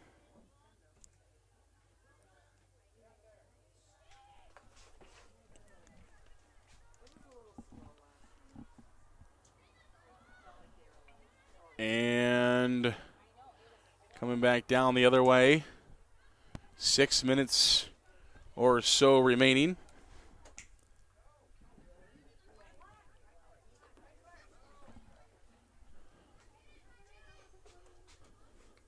And that will go outside the far touchline. Oh. Can you open that door? Yeah.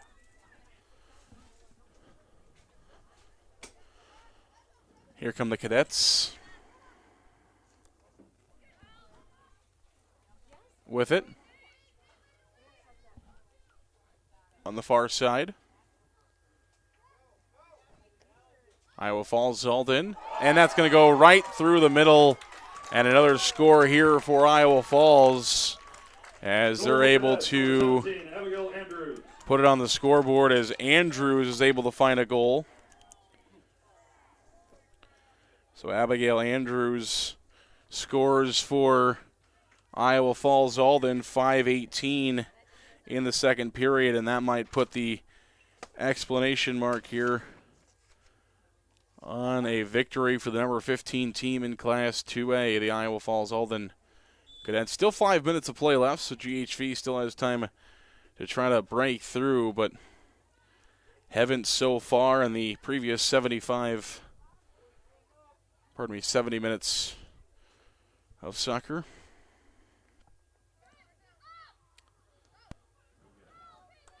Midfield line.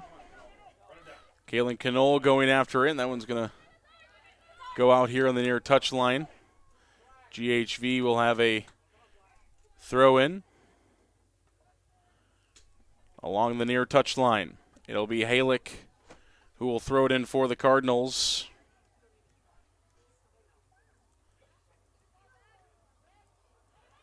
Kept alive by GHV, trying to keep in the offensive side. GHV desperately needs a score. Idis is breaking it away. She kicks it down towards Frank, and Frank will scoop it up there for GHV, where she'll boot it back towards the midfield line. Rash loses it out of bounds for Iowa Falls-Alden, so we'll see a throw-in coming for the Cardinals. Knoll taken away by Andrews, and Knoll will kick it back out on the touchline here on the near side. And so Rash will throw it in. We've got a clock stoppage Substitution with 4:04 remaining here in the second half. As we have a couple of substitutions. So the clock will stop for those. 4 minutes remaining here in the second half.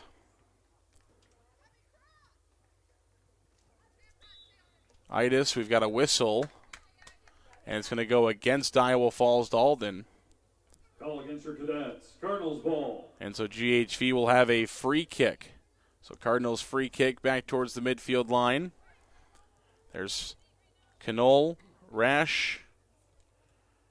Both teams scrambling for it near midfield. Who's going to come away with it? Far touch line it goes out, where Halick will hustle and throw it in for the Cardinals.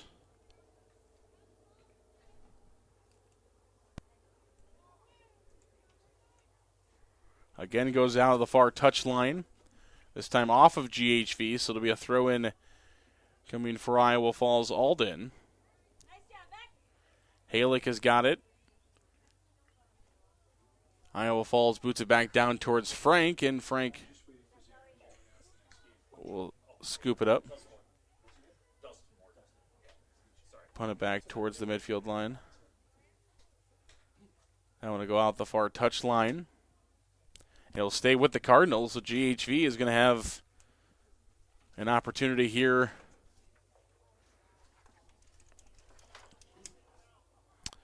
on their own offensive side, as Halick will throw it in with 2:30 remaining.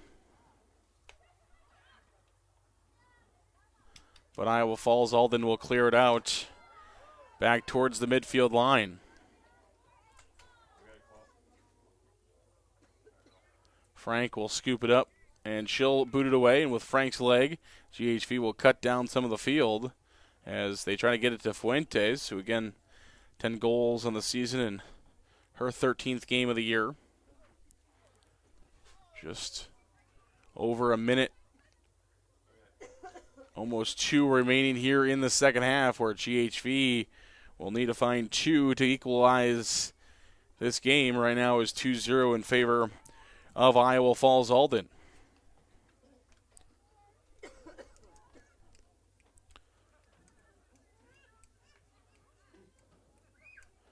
Halick Getting sent to throw it in on the far side, trying to pick where she wants to throw it to. She does. Knoll has it. Knoll out here on the near touchline. We'll have a throw in coming for GHV as time again winding down. 7 seconds left here or rather a minute, 7 seconds left here in the first half. 1 minute left now here in the ball game as Halick will throw it towards the goal. GHV with an opportunity and a diving save. The ball still loose out the back of the goal. Is it going to be a corner kick for GHV? Who to go off on? Corner kick for your Cardinals. It is off on IA Falls-Alden, so it's going to be a corner kick. So GHV with a prime opportunity to try to cut this in half with 30 seconds remaining. Knoll to the goal. Can they score? Hess battling for it. It's kicked around, but it's going to go out back at the goal line again. Corner kick for your Cardinals, number 16, Kalen Knoll. No, it went off on. Correction, goal kick for your Cadets. It'll be a goal kick for the Cadets, so it didn't go off on IA Falls-Alden. Instead, it's going to be a goal kick for the Cadets, and they're going to be able to wind this down. 12 seconds remaining here in the contest, and IA Falls-Alden is going to stay unbeaten in conference, as that will be the final horn.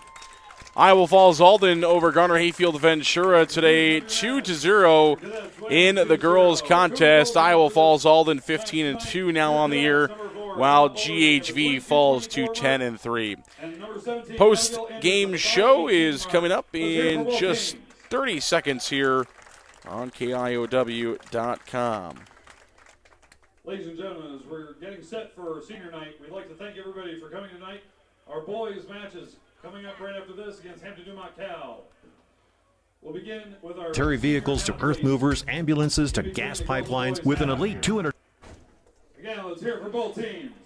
Talk about in it for the long haul. IMT Transport Incorporated of Garner, the premier safety-centered carrier for ag and truck equipment, got its start nearly 50 years ago. From military vehicles to earth movers, ambulances to gas pipelines, with an elite 250-plus truck fleet, IMT Transport will move your heaviest valuables to 48 states. Unbroken growth streak for 6 years running by integrating modern technology to map and monitor loads with certified planners and dispatchers and the best drivers in the industry, making it happen all year round. Get shipping the right way today with IMT Transport. Visit IMTTRANS.com. Welcome back here on KIOW.com. Our scoreboard show tonight is brought to you by IMT Transport Incorporated, here for the long haul, headquartered in Garner since 1974. The best equipment and experience combined. It's time to raise your expectations about what you can expect from your trucking company. Visit IMTTrans.com. IMTTrans.com. Again, final score here in this one, it's IA Falls-Alden 2, Garner Hayfield Ventura 0. IA Falls-Alden, the number 15 team in Class 2A, now 15-2 on the season. GHV falls to 10-3. The goals look like this. Emma Oberling picked up the first goal at 22-24 in the second period. And it was also Abigail Andrews picking up the victory, Abigail Andrews' second goal came at 15-18 in the second period for the 2-0 victory for IA Falls-Alden. That's going to do it for our girls' coverage here for tonight. The boys' game coming up in just a couple of minutes. Also, senior night going on here at Garner Hayfield Ventura High School. GHV boys against Hampton-Dumont-CAL coming your way in just a couple of minutes here on KIOW.com. Hang with us. Greiman Construction Services is the ultimate fan of high school sports. Certified and fully insured for your roofing and siding projects. Free estimates and hassle-free warranties. Located locally in Garner or online at northiowaroofing.com. Greiman Construction Services, your large roofing company with small-town pride. Call Greiman Construction Services for a free estimate today at 641-530-4495. Serving and supporting North Iowa for over 3 generations. That's Greiman Construction Services in Garner.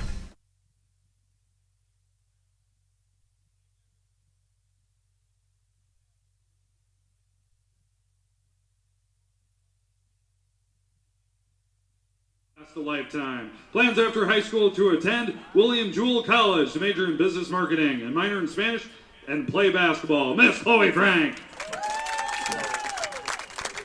Now, please welcome Miss Shelby Haug, the daughter of Steve and Brenda Haug. Best soccer memory is scrimmaging in puddles on her practice field. Game day rituals are listening to music in the locker room with the team. Advice for future Cardinals is get on the line, never gets easier to hear. Plans after high school are to attend the University of Montana to major in health sciences. Miss Shelly Hout. Please welcome Miss Hannah Knoll, the daughter of David and Susan Knoll. Best soccer memories is trying to play soccer in the mud after rainstorms. Game day rituals is dressing up for every home game. Advice for future Cardinals, don't forget your cleats. They're called boots and the field is called a pitch. Plans after high school are to attend Minnesota State University in Mankato to major in biology with an emphasis on zoology. Miss Hannah Knoll. And last but not least, Miss Liz Richardson, the daughter of Shelley and Roger Richardson. Best soccer memory is how she cried the last game of freshman year because of the rain delay, missing her dance rehearsal because she simply wanted a walking taco.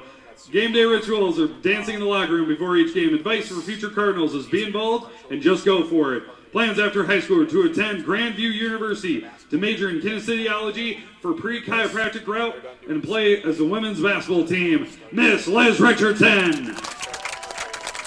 Ladies and gentlemen, that is our girls' senior soccer members. Now for our men. Please welcome Mr. Ben First, the son of Marty and Nicole First. Best soccer memory is a shower with the boys. Game day rituals is talking with Mr. Bonzi. Advice for future Cardinals is get in the weight room.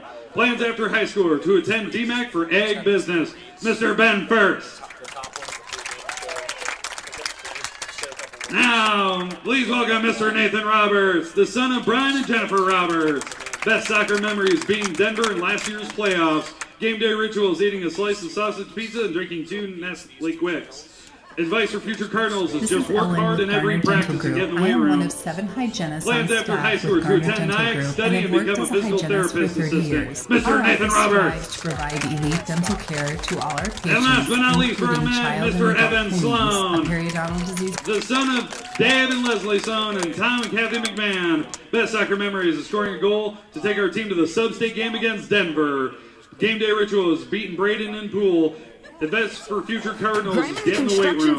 Plans after high school to attend Iowa State University to major in mechanical engineering. Mr. Evan Sloan. Let's hear it for our senior athlete. Located locally in Garner or online at northiowaroofing.com. Griman Construction Services, your large roofing company with small town pride. Call Griman Construction Services for a free estimate today at 641-530-4495. Serving and supporting North Iowa for over 3 generations. That's Griman Construction Services in Garner.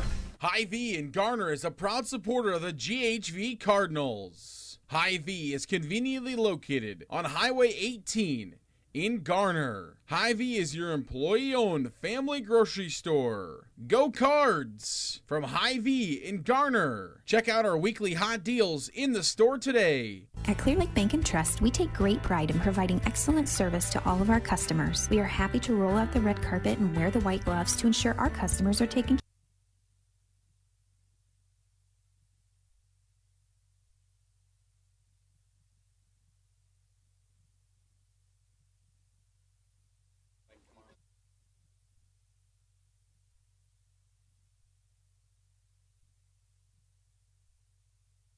of. This is Ellen with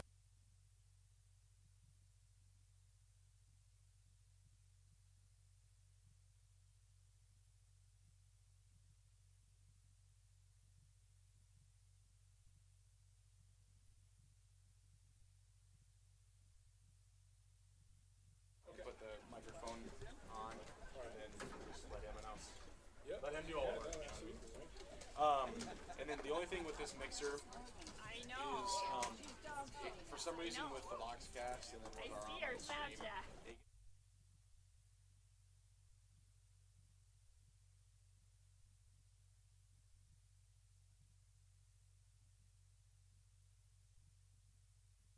just gets, this first down and up.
this match tonight against your Hampton-Dumont-CAL Bulldogs and your Garner Hayfield Ventura Cardinals.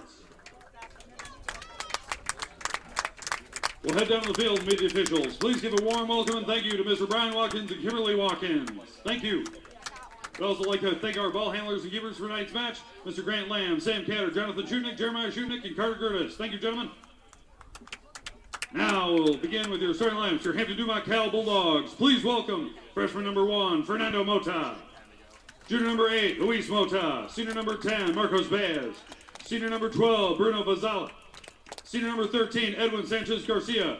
Senior number 14, Jonathan Morales. Summer number 17, Cesar Figueroa. Summer number 18, Brian Vasquez Espinosa. Senior number 12, Remy Cara. Junior number 22, Alexis Hernandez. And your goalkeeper for your Bulldogs, freshman number 0, Jose Aragon. Your head coach for your Bulldogs is Danielle Arana. And now your sidelines for your GHV Cardinals. Please welcome Captain Senior number 1, Ben First. Captain Junior number 2, Carson Smith. Captain Junior number 3, Brayden Banky. Freshman number 4, Lane Gitkin. Sophomore number 5, Aiden Chisel. Sophomore number 7, Mason Graham. Junior number 10, Abraham Fuentes. Junior number 15, Bronson Beinworth. Junior number 16, Alec Rodriguez. Captain Senior number 17, Evan Sloan. And your goalkeeper for your Cardinals, Captain Senior number 00, Nathan Roberts. Your head coach for your Cardinals, Mr. Josh Bonte, assisted by Jesse Thompson and Ryan Hall. This game is brought to you by Athletic Corner trainer Jamie Smith. If your son or daughter suffers from any sport-related injury, please see our trainer Jamie Smith after the game. Ladies and gentlemen, we've already done the national anthem for tonight, but at this time, if we could direct your attention to the flag on the east side of our field, today marks a tragic milestone for the United States. According to May 12th, signed by your president, Joseph R. Biden, we have lost 1 million Americans due to COVID-19. That is 1 million empty seats around the dinner table. These are irreplaceable losses. These are family members, community members. Our nation has been changed forever during this pandemic. We must not grow numb to this sorrow. We must heal, we must remember, and we must stay vigilant during this pandemic to do everything we can to save as many lives as possible. In remembrance and to drawing strength from each other, we are humbled and we will never give up. This is signed by your president, Joseph R. Biden.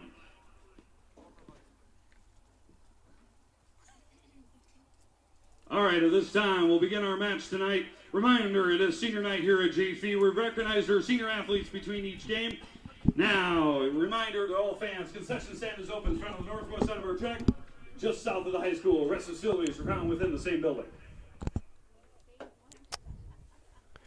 All right, and good evening, everybody. Welcome upstairs here on the pregame. I want to let you know that tonight's GHV pregame show is brought to you by Garner Dental Group on State Street in Garner. They are the dental care experts for your entire family, from your baby to your grandma, whether you're in need of cosmetic, oral surgery, restorative, or general preventative care. See Doctors Amy, Matt, Bree, and Alex at Garner Dental Group. Learn more at garnerdental.com.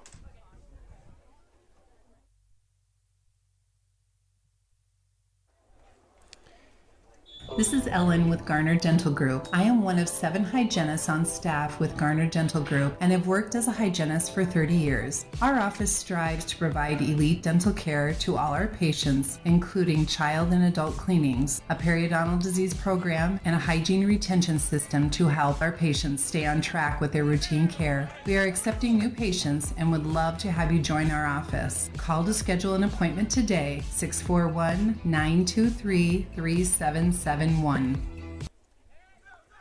right, welcome you back as we get a throw from the outside, tossed in by Evan Sloan of GHV, sent it in on goal and stopped there in net by Jose Aragon, who gets the start in net for Hampton-Dumont-CAL. GHV comes into tonight's match with an overall record of 9-3. Hampton-Dumont-CAL coming in with a record of 7-7.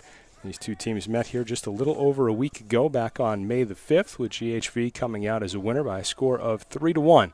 So a rematch here tonight, and a matchup that has the potential to take place again in the postseason. We'll get to that in just a little bit. So right now, we have GHV wearing the dark uniforms as the home team, as they're wearing red jerseys with the black sleeves and black shorts, white numbers, small on the front, big on the back, and they've also thankfully got the numbers on the shorts as well. And then over on the other side of things, Hampton-Dumont-CAL wearing white uniforms, white jerseys, white shorts with the dark letters and numbers with the team name across the back. This one sent on the box and rolling down toward the corner.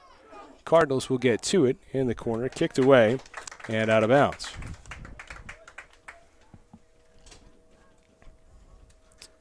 We'll see if this is a throw-in. Looks to be a throw-in way down in the corner. Just in a little bit of a blind spot there. Sorry about that, but it'll be a throw-in as the Cardinals will look for an opportunity as they get it across, but well defensed by the Bulldogs as they'll bring it back out in the direction of midfield. And now will advance. As they're able to bring it forward, looking to get it toward their strikers. Edwin Sanchez-Garcia giving chase, and we'll get our first look at Nathan Roberts getting a try at it. As the Cardinals bring it back in the opposite direction. Morales slips, loses his footing. There's a collision, and the ball rolls out of bounds. We'll see which way this goes. It'll stay with the Bulldogs. We'll play 2 40-minute halves here tonight.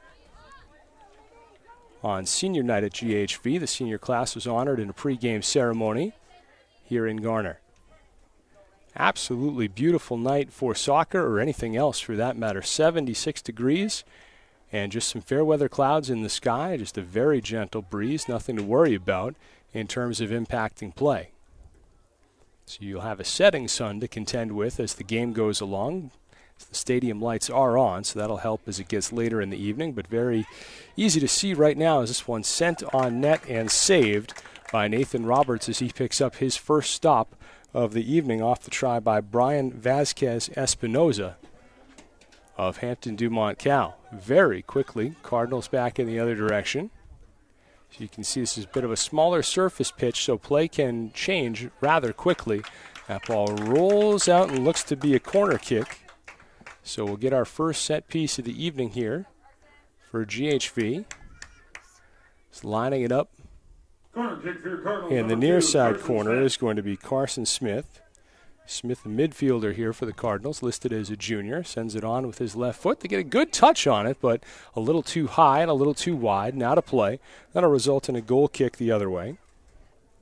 Jose Aragon, a freshman, gets the start in net for the Bulldogs. As you see, he's wearing that lime green goalie jersey, but some teams will have the goalie take the goal kick. Others will have a defender do it, and the Bulldogs will do the latter. As doing the honors there was Jonathan Morales, as his offering goes out of bounds and out of play on the other side. So the Cardinals will get a throw from just a touch behind midfield as Bronson Beitenwerf puts it in play and sends it on for Abraham Fuentes, who gets a touch. Cardinals going to see what they can do about mounting an attack here, but instead the Bulldogs recover and send it back in the other direction. Back third there for the Cardinals, all over it. So they'll send it out of play, get an opportunity to regroup. So you'll have a throw on the other end for the Bulldogs, but the Cardinals have some time to set their defense and get ready to try to regain possession and take it back the other way, a trade the Cardinals are more than willing to make. Good ball sent on here. Risky play there, and a good risk by Nathan Roberts as he kind of left his post between the goal posts. Came out and grabbed that one, taking advantage of being able to use his hands, plucked it out of the sky, and sends it back up the other way for GHV. There's a header at midfield. You can see Espinoza getting a lot of the touches early for the Bulldogs as they're looking to run their offense through him in these opening moments of the game. Nice touch there as the Cardinals take the ball clean away at midfield. Strong effort by Braden Bainke. That one sent on long and a risky play. The keeper taken out of the play. So an opportunity for the Cardinals now. That ball is still live but now rolls out of bounds. So we see both keepers abandon ship. Worked very well for GHV, not so much for the Bulldogs. However, for Aragon, he was fortunate that the ball went out of bounds. Usually, you're not happy about giving up a corner kick, but that's probably the best thing that could have happened to the Bulldogs in that situation. So you have another left-footed boot sent to the other side. Same target as they set it up for Bainke, and that one shot up over top of the crossbar and out of play. So just about 6 minutes into first half action here, no score between the Cardinals and the Bulldogs. Goal kick again will come from Morales as he stutter steps, gets into it with his right foot. True natural grass surface here. which I know a lot of true soccer fans prefer. Ball rolls a bit slower. It's more playable in the corners. As there's a header. That one's up high. Bounces once, and over to get it again is Roberts, who's certainly willing to extend his range outside of the box there to go be an extra defender for his team. Ball rolls over. You'll see the benches are on the far end of the field, on the opposite end of the bleachers and press box here in Garner. And the flag there at midfield where the substitutions would check in. Of course, early in the match, still haven't had any of those yet. Ball now tossed into play and bumped out of bounds. Ball handlers will get a new one over on the far sideline. Jogging over to take it is Jonathan Morales. Morales tiptoes that far sideline, puts it in play for Hernandez.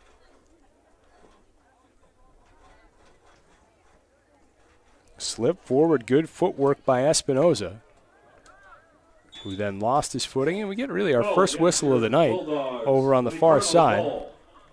Bulldogs call for a foul, so you'll have a free kick here for the Cardinals. Been a clean game through the opening minutes. Haven't had any whistles of that nature up until just now. So free kick coming from the far end of the pitch up to the midfield circle. Stopped there by Fernando Mota. Bulldogs missing out on an opportunity to clear. Cardinals were trying to set it up for Bainke over on the far side. And the Bulldogs will look to counter.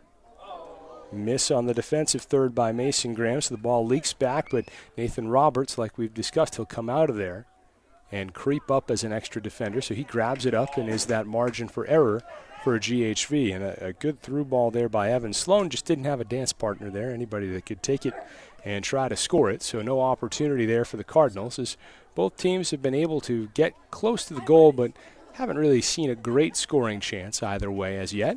The ball goes out of play at the far end of the field. And we have another whistle here. So we'll get a throw in at the far end. Early in this one, we've seen Morales get a lot of this work for the Bulldogs. And we'll see if he's pressed into duty again. Looks like he is. And he tosses it in play for Luis Mota. Morales with a bit of a stutter step there. Gives it off where it's taken by Remy Cara. And out of bounds, tossed back in by Hampton-Dumont-CAL.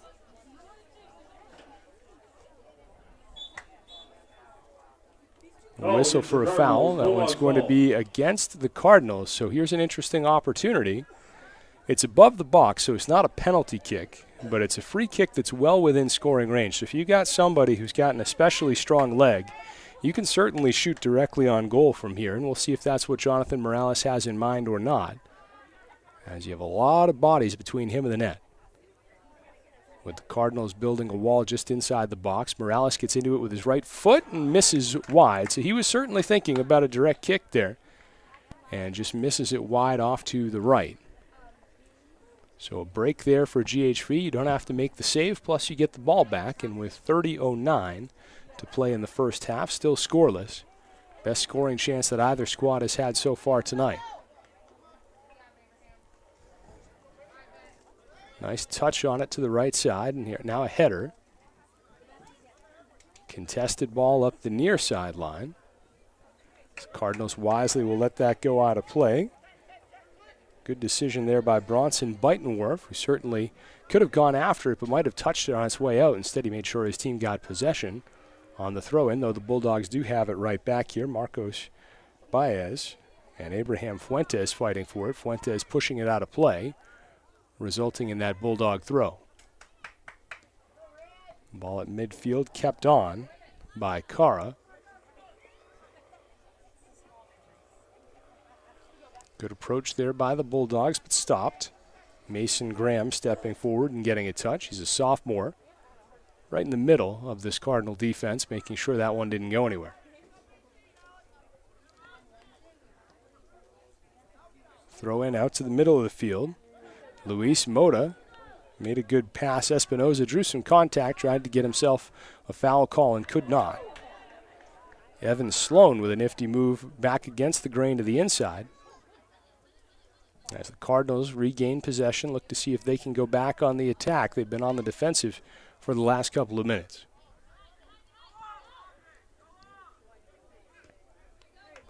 Centering pass, lifted back in the other direction. Cardinals looking to get at it. As Sloan got himself a touch. Big target there in the middle of the field for the Cardinals.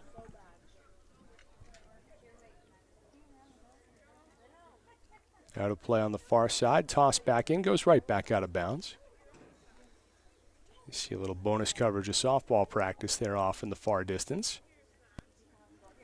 Beautiful night for all outdoor activities. A lot of high school teams taking advantage of it all over the area.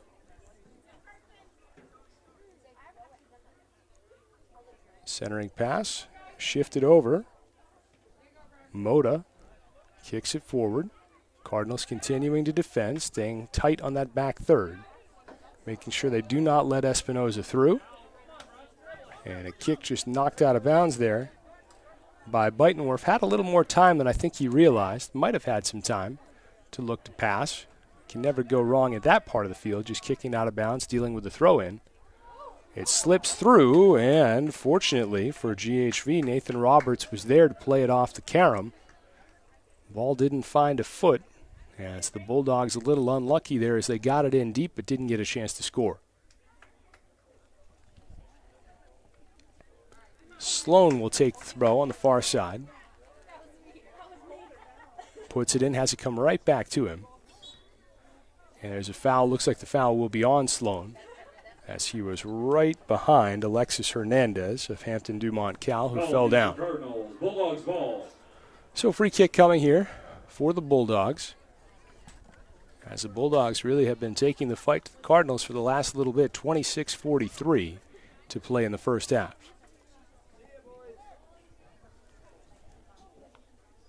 They'll line it up. Morales gets into it. You can see why. He gets an awful lot on that, but again puts it out of play.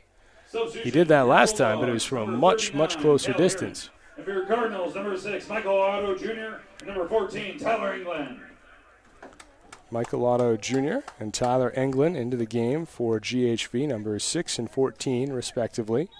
Cal Heron into the game wearing number 39 for Hampton-Dumont-CAL. Cardinals 9-3 on the season coming into this matchup. Bulldogs come in at 7-7.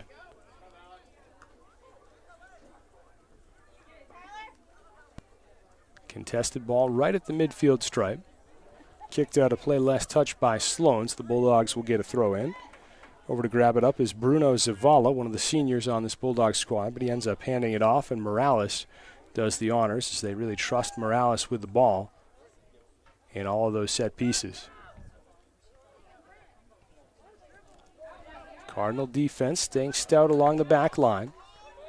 So they bring it out to Sloan as he sends it through the midfield circle. Can't find a teammate. Marcos Baez takes it and advances over to Fernando Mota. Good opportunity here for the Cardinals. Just getting the ball in some space was Braden Banke. Wasn't able to keep control. Nice little give and go opportunity for the Bulldogs inside. But unable to fire one on net was Marcos Baez. Lost his footing. And it looks like a corner kick will be coming for the Bulldogs. Goal kick, excuse me. Goal kick headed the other way for the Cardinals. So the Cardinals making out pretty well there.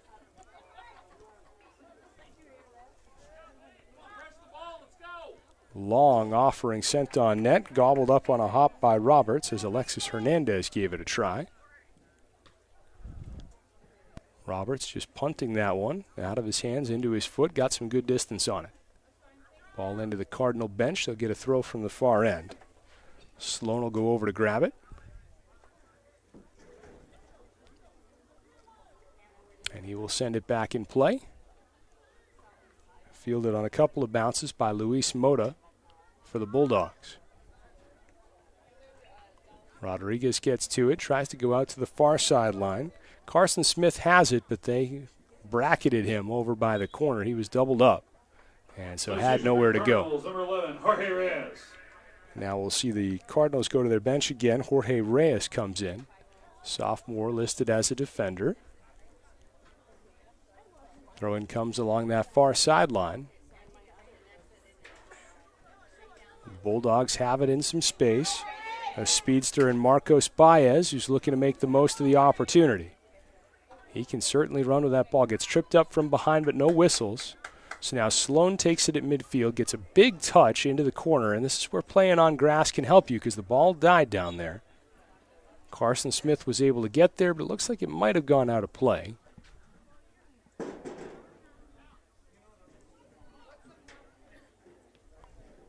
And it did. So we'll have a throw-in for the Bulldogs over at the far side of the field. Although it goes right to Sloan, he's going to redirect it. Opportunity now for the Cardinals as Otto spins, gets loose of one defender but runs into another. Makes a good pass back in Sloan's direction. Trying to hit a cross. Opportunity from inside and a great save to prevent the first goal of the game. A terrific look at it by Michael Otto and a terrific stop made inside to swat it away. Jose Aragon, the freshman, really making a name for himself right there. So corner kick opportunity for the Cardinals from the far side. In that far corner. Trying to salvage something from that great chance they just had. It's in play, a beautiful header for the goal. Pays to have somebody as tall as Evan Sloan as he goes in there and gets it. And Evan Sloan scores in the 18th minute to give GHV the 1-0 lead.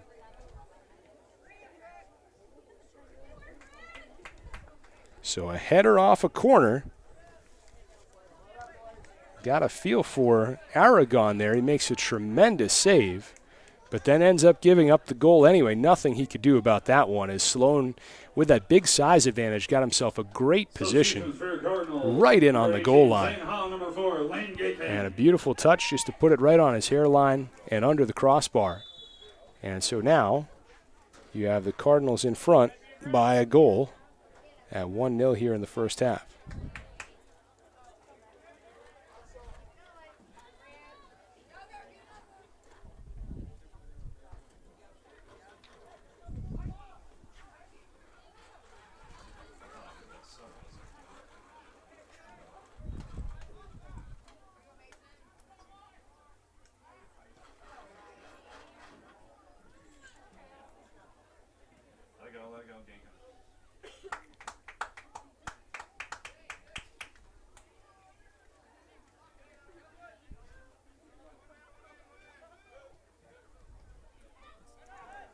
Trying to get the score set for you here on the bar.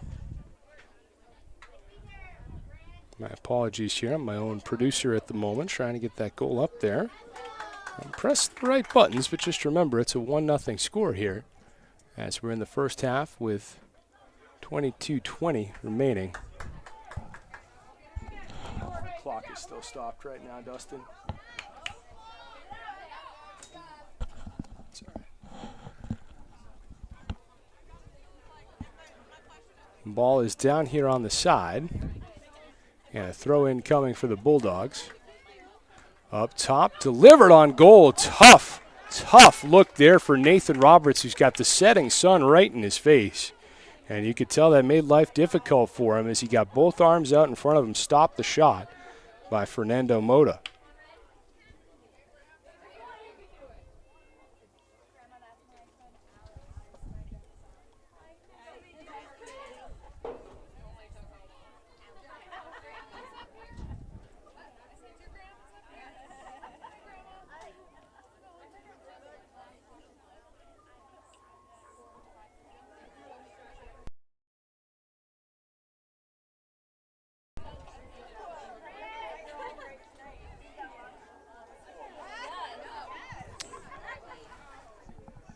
.17 to go, first half, as you may or may not be able to hear an ice cream truck showing up. It's definitely ice cream truck type of weather here in Garner tonight. Could make a killing with one of those in a crowd like this. So we've got a whistle for a foul. Home crowd doesn't like it. The foul is called against the Cardinals, as you saw Morales fall down there, and he was right near an official, started protesting, looking for that whistle, and was certainly able to persuade. So he'll get the free kick with 20:40 to play in the half. Ball driven across midfield and rolls out of play. So sorry for the technical issue here, but it is 1-0 in favor of GHV. Evan Sloan scored a goal in the 18th minute, a header off of a corner kick.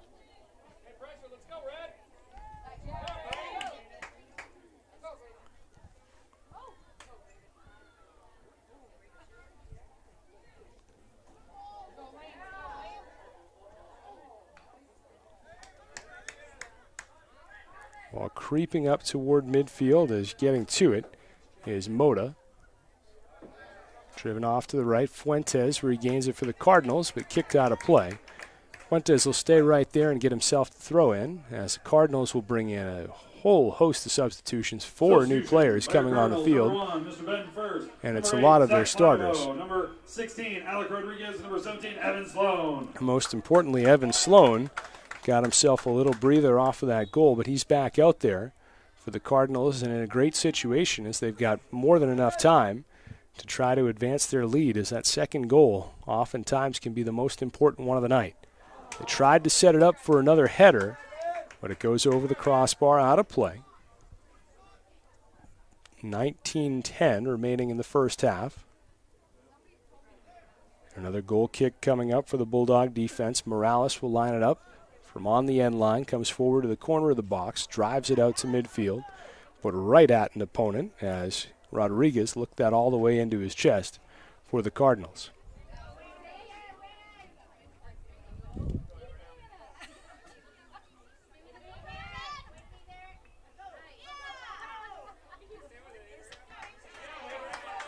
Ball lifted along the near side of the field, contested. Lane Gakin going for it for the Cardinals, trying to tiptoe around the man with the ball. Pokes it away from Morales and muscles him into the corner. Ball out of play. It's going to belong to the Bulldogs. A little chirping between those two players. Morales with a lot of loud clapping in Gakin's direction.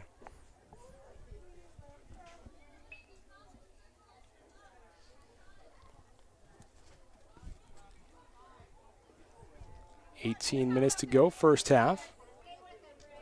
Bulldogs in front by a goal.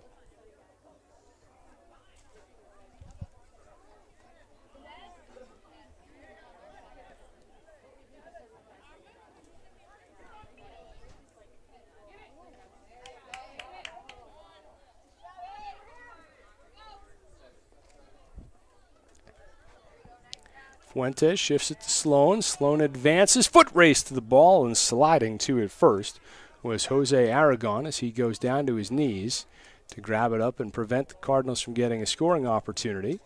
Bulldogs hoping for one of those at the other end now, but a nice job by the defensive third for the Cardinals, preventing a shot from in close. Bulldogs still looking at a shot from on top of the box, though, as they'll put one on goal, and a relatively easy save there for Roberts as that one stayed on the ground the whole time. Edwin Sanchez Garcia with the attempt for the Bulldogs. Ball out of play, rolling to the far side track behind the Bulldog bench. The Cardinals will go back to work as you see the shadow cast by the press box up over my head, casting its way over the field. As in the next few minutes you should have the whole Bulldog attacking goal in the shadows. Whiff on the ball there by Zane Haas, so it rolls to the far corner. Cardinals do dig it out, get it back, kicked out of play. Might have been grazed by a Bulldog right there as Hareen was right over by the ball, but they're going to keep it with the Bulldogs. The Bulldogs will make a substitution. Substitution for your Bulldogs. Espinoza comes out. And the mystery man, number 21, back out on the pitch for the Bulldogs. They told us about most of their jersey changes, but not that one. Cardinals trotting out toward midfield. Bulldogs take it back, looking for a shooting opportunity. Alexis Hernandez had it for a moment. Ball knocked away from him.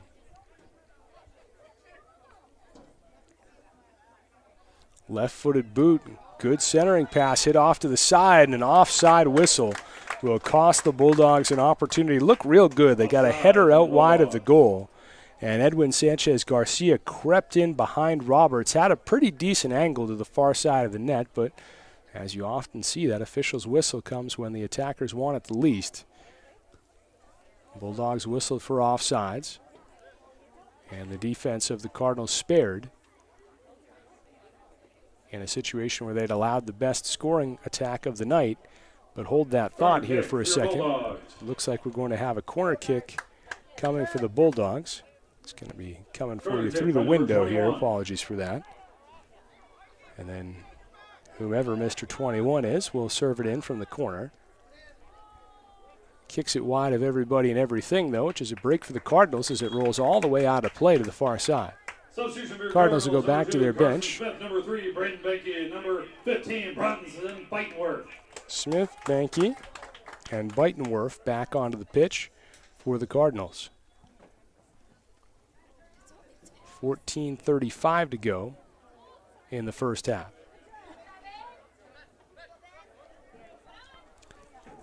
Ball at midfield, advance forward, good pass, but also some good defense. Ben First set it up real nicely for Gakin, only to have Morales muscle him out of the position. Centering pass, oh, Sloan had the shot, but he decided to pass instead. No, a chance from the other side, and it pays off as Braden Behnke is able to score from the left side. Looked like it was going to be a missed opportunity there for the Cardinals, but Behnke ends up getting what the Cardinals were after. Sloan looked like he had a great chance to score, but trying to get his teammates involved made that pass. And here in the 26th minute, Behnke with a left footer to the left side puts GHV in front now by a pair of goals.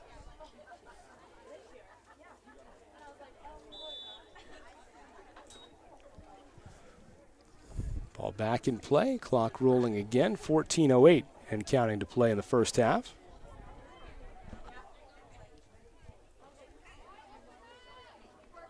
Bulldogs roll it forward, and it'll just trickle out of play. Nathan Roberts chased after it just in case it took a funny bounce or something like that. However, goal kick coming for the Cardinals, who will go back to their bench. Michael Otto Jr.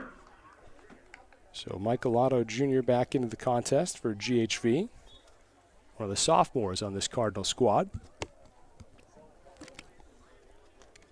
Good long volley there, but rolled out of bounds in front of the Cardinal bench.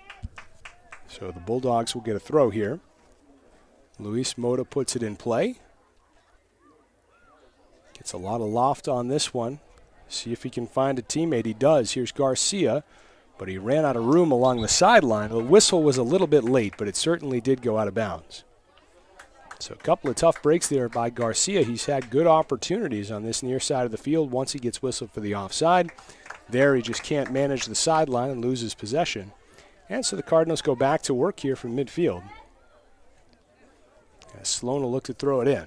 As he creeps up that sideline, gets a lot on this toss. As he tries to feed it into the corner for Gakin. And Gakin is able to induce a corner kick. So a good opportunity for the Cardinals. You'll recall they scored the first goal of the contest on a corner kick, although that came from the other corner. Carson Smith will line it up. You'll just have to take my word for it. He'll come running onto your screen from the lower right-hand corner. He puts it in play. Header rolls out of bounds to the opposite end. So you'll have a throw-in offered by Sloan on the far side.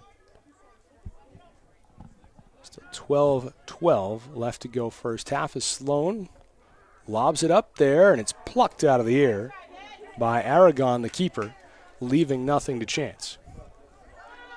Aragon will throw it out to midfield, but the Cardinals get there first. Alec Rodriguez gets a touch and tries to get the Cardinals back on offense. So creep it forward. No offside here, so a good centering pass. Keeper leaves the box again. And again, the Bulldogs very fortunate that they don't give up an empty netter. Behnke gets to it. Now Michael Otto with an opportunity. So it rolls up toward midfield. Bulldogs were playing with the momentum there for a little bit, but that has changed in a big way. The Cardinals dominating right now, and the ball has been mostly down this end of the pitch. Ben First with a centering pass. Can't fit it through the defense. nice individual effort by Jonathan Morales to prevent the cross and prevent a corner kick. It's hard to do both at the same time, and Morales did. Ball out of bounds on the near side. Toss to the midfield circle. Sloan runs through it and kicks it behind himself, hoping there'll be a teammate there, and there is. Nice touch, gets it to Otto, but Otto loses the ball.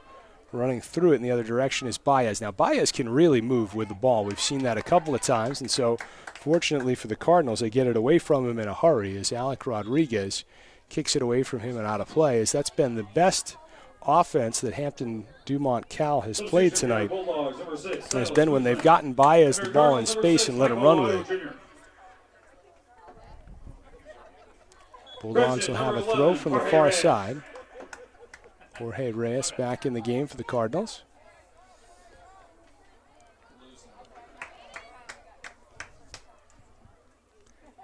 Header at midfield. Cardinals coming in waves here. A lot of bodies moving in the same area as they come on in 6-on-5. Centering pass gobbled up by keeper Jose Aragon.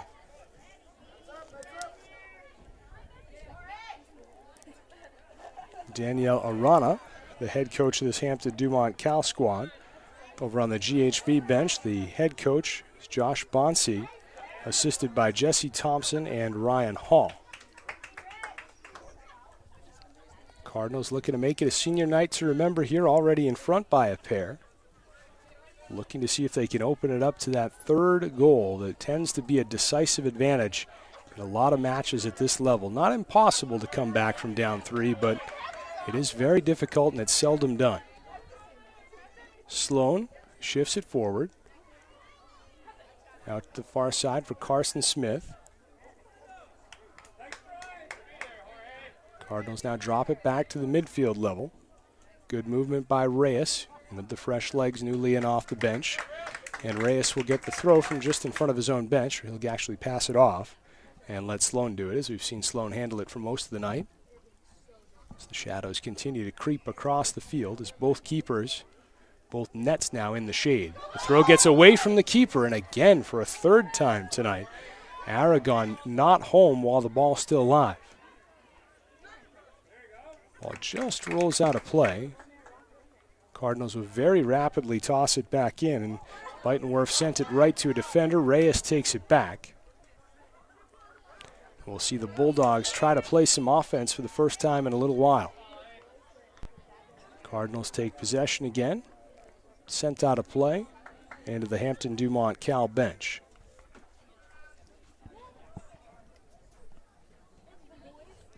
Coming up at halftime, you'll hear from the KIOW sponsors. After that, we'll just recap the first half action briefly and get you to second half live action. 2 40-minute halves being played here tonight at Garner Hayfield Ventura. It's foul called there on the Bulldogs. And now we'll get a look at the leg here on Evan Sloan. He'll get to test his leg strength. He's got a free kick. He's a country mile from the net, but he can drive it. Sends it forward into a header. Nice save made by Aragon. The ball's still live. Aragon just got one hand on it to bat it away. That ball was earmarked for the cage. And so the Cardinals just missing out on another set-piece goal. They got the first one off the corner kick, had a chance to get one on the free kick there. Braden Bainke will line up a corner kick over on the far side as the Bulldogs hoping to calm things down and defend their own end. Number 10, Abraham Fuentes, and number 14, Tyler England. Fuentes and Tyler England back into the game for GHV. Corner kick sent on, header contested, doesn't go anywhere. And the Bulldogs swarming over on the near side of the field, but Reyes takes it right back. He tries to get a long drive, couldn't get it elevated. Cardinals doing a good job on that far side of the field. They tend to have numbers advantages over there. There's a lot of contact, but no fouls called. Some confusion over on the far side of the field as to whose ball it is. And they'll give it to the Bulldogs. Marcos Baez will handle it in the form of a throw-in as he gives it a lob.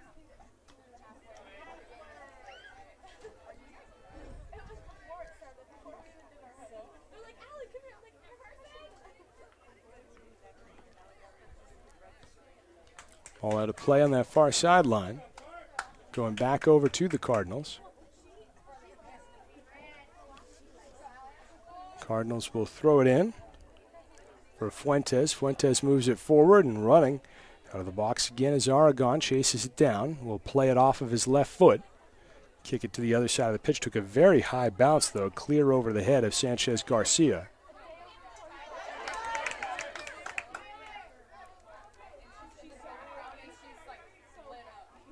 Bulldogs looking to break through this back line for GHV, which has been very, very solid in the first half.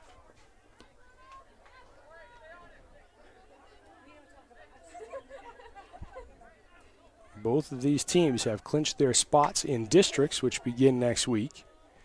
And they are on the same side of the bracket. They could meet again. Here's an opportunity, a save, rebound chance. Does not materialize. Nathan Roberts shuts down Alexis Hernandez with the diving stop, punching at it with his left hand. Getting enough time and enough room to breathe. Now, the ball never went out of bounds, so it's still live, still contested, and the Cardinal defense still struggling to get it out of their own box, and now finally they do. Ejected by Mason Graham, got a left foot to it, and was able to get it back up to the center line. Sloan, using his size advantage to muscle his way forward, gives a touch, trying to set up a give and go, couldn't quite do it. Cardinals continue to move it forward, though. Kicked up high, and it will bounce out of play, but which way? Will it be a throw-in? Yes, it will.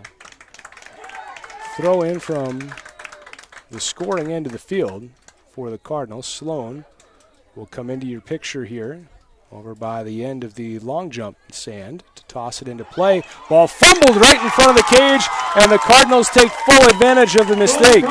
Johnny on the spot right there was Tyler Englund. Aragon appeared to catch the ball off the throw, but he coughed it up and did so in exactly the wrong spot as Tyler Englund was right there. And in the 26th minute, he has the tap in to put the Cardinals in front by a third goal. So GHV won the first matchup between these two teams last week, 3-1. Here they've got themselves a 3-0 lead. With still quite a bit of game left, 4.5 minutes to go in the first half, plus, of course, the 40 in the second half. Cardinals with an eye toward what would be their 10th victory of the season, and it's theirs to lose now, as they've got to continue to play defense first, and as we've seen tonight, they have the defense play into their offense. So we've got a whistle and a foul. The foul is going to be against the Cardinals, so best chance for the Bulldogs to have an opportunity to compete here tonight is to try to get one of these 3 goals back before the break. And they get that chance here as Morales, who we've seen has a strong leg, gets a free kick opportunity. And he gets a soft touch, sends it forward, and it's plucked out of the air by Nathan Roberts. Roberts doing work down at that end of the field tonight as he makes a stop and keeps the margin at 3 for the Cardinals.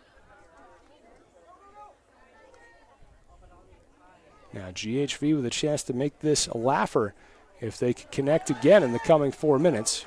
Kick sent on wide by Tyler Englund. So goals tonight by Banke, Englund, and Sloan have the Cardinals in front by a trifecta right now. Bulldogs. Number 8, Luis Mota. Number 18, Brian Vasquez.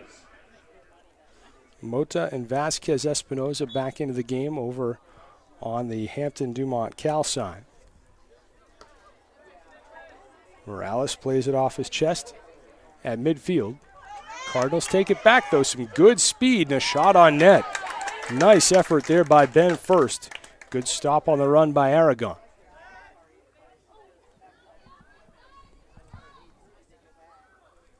A little over 2.5 minutes remain. Driven out of trouble by Marcos Baez. Got a lot of distance on the ball. Bulldogs trying to flip it over to playing some offense. Morales gets by one man, but then loses the ball. Chance to kick from a long distance for the Bulldogs. They send it on, but not enough on it there. Good attempt, but stayed low to the ground.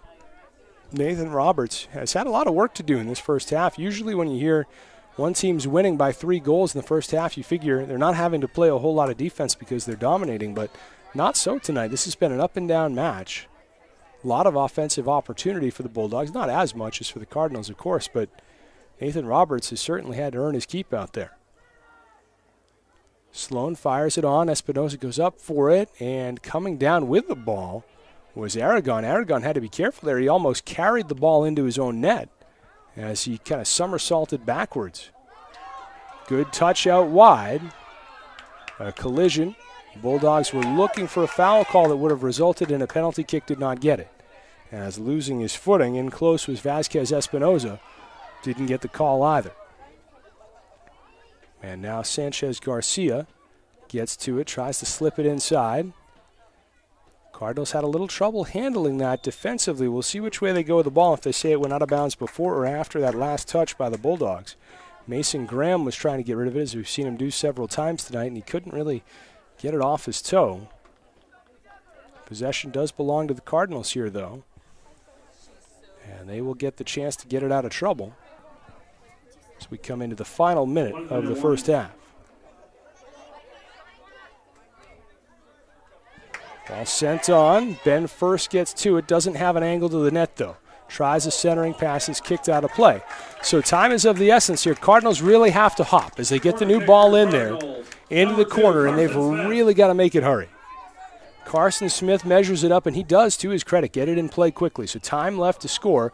Sloan off his upper chest and out of play. So give credit to the Cardinals there in the chaotic moment, lining it up, getting themselves a chance to score, but not an ideal opportunity, and so they get just the one chance that wasn't all that great, and the Bulldogs get the ball back. So in all likelihood, you're looking at this being the final scoring chance of the first half. A lot of contact. It'll be a foul against the Cardinals.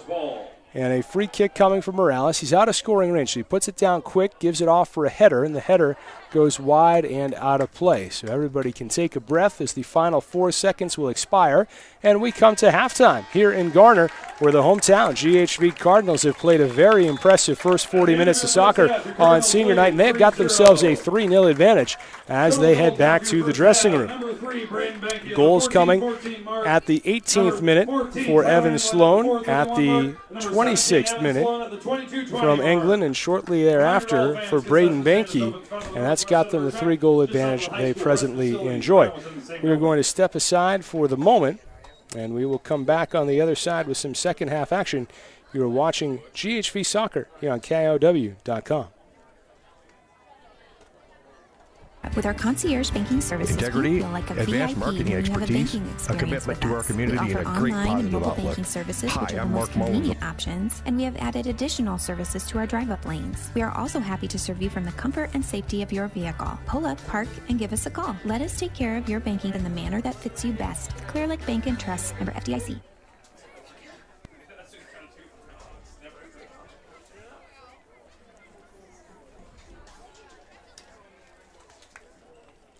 To do the things you used to do with ease. Hancock County Health System physical, occupational, and speech therapy programs are here for you. For high school athletes to retirees, HCHS will guide you in minimizing your pain and maximizing your mobility. Hancock County Health System, your health, our care, a lasting partnership. This is Ellen with Garner Dental Group. I am one of 7 hygienists on staff with Garner Dental Group and have worked as a hygienist for 30 years. Our office strives to provide elite dental care to all our patients, including child and adult cleanings, a periodontal disease program, and a hygiene retention system to help our patients stay on track with their routine care. We are accepting new patients and would love to have you join our office. Call to schedule an appointment today, 641-923-3771. Hi, I'm Dave Zroslik, President of Stellar Industries, with manufacturing locations in Garner and Kanawha. Stellar reflects the values of small-town living: honesty, integrity, kindness, and caring. We are an employee-owned company and are proud supporters of GHV Cardinal and West Hancock Eagle Athletics. To learn more about our company, check us out on the web at www.stellarindustries.com. This is so frustrating. I want a job I actually like going to every day. You know, I was finally able to get a job I love after I got my degree at NIAC. But doesn't it take forever to get a degree? Not at NIAC. They offer 2-year degrees, but also some certificates that only take months. It depends on what you're interested in. Cool, but how would I pay for it? NIAC has tons of scholarships and programs like ag, automotive, nursing, and management that are tuition free. And they can help pay for tools, uniforms, and more. I'm calling Nyack. Nyack changed my life. It can change yours, too. Here at Pizza Ranch, we appreciate innovations in food delivery, like how the ancient Italians used to slingshot hot meals to hungry Romans on the go. And while we appreciate the creativity, it turned out to be, well, a little messy. So, we found a better way to bring you our legendary pizza, the country's best chicken, and our one-of-a-kind cactus bread. Just place your order online, on the phone, or on our app, and then pick it up or have it delivered right to your door. All nicely packaged in clean, sturdy, non-flying boxes. No catching necessary. Pizza Ranch. The Garner Pizza Ranch. For carry-out or delivery, call 641-923-6042. Integrity, advanced marketing expertise, a commitment to our community, and a great positive outlook. Hi, I'm Mark Mullins of Hall Realty in Garner. We're the smart choice for buying or selling real estate in the Garner market and surrounding communities. Hall Realty, a familiar name in real estate in a new location. We want to be your resource that will help navigate the entire process for your home and commercial real estate needs. Come see Hall Realty, offices in Garner and Clear Lake. We do real estate right.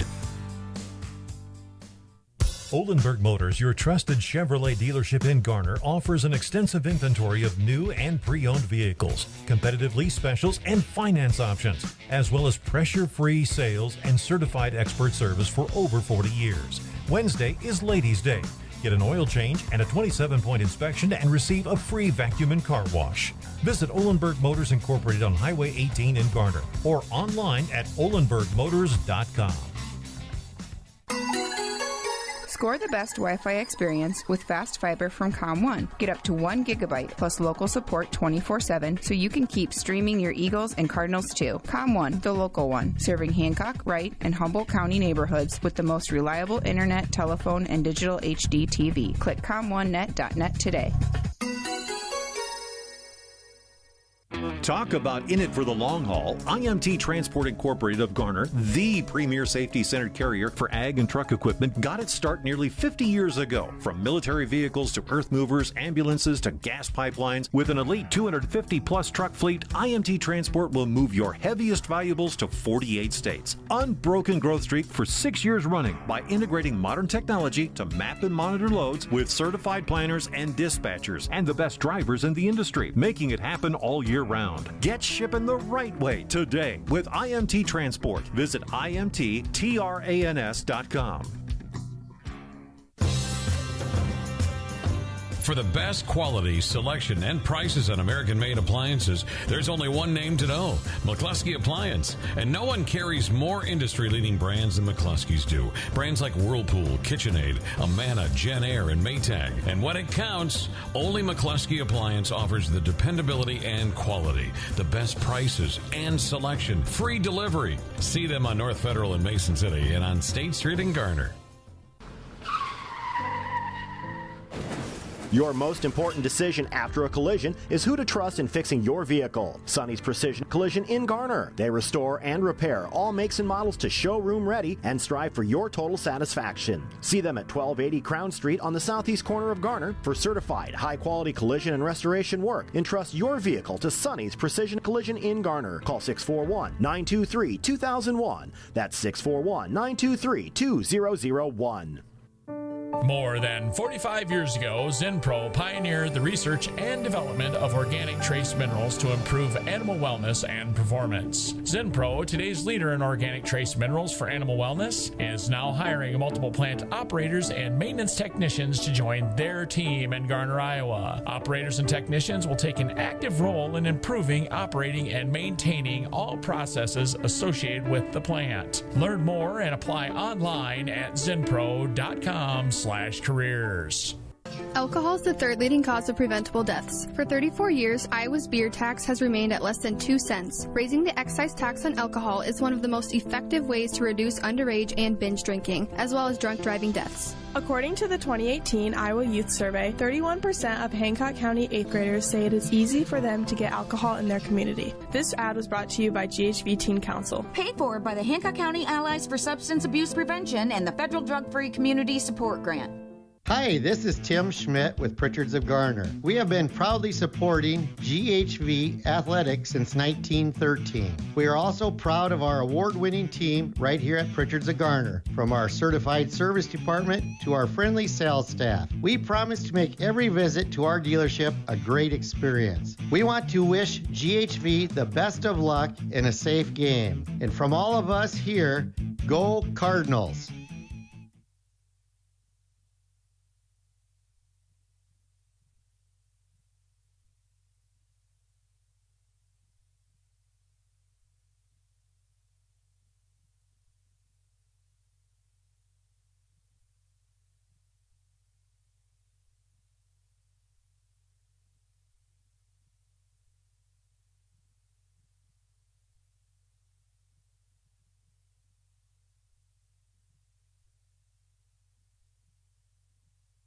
Dental care to all our patients, including child and adult cleanings, a periodontal disease program, and a hygiene retention system to help our patients stay on track with their routine care. We are accepting new patients and would love to have you join our office. Call to schedule an appointment today, 641-923-3771.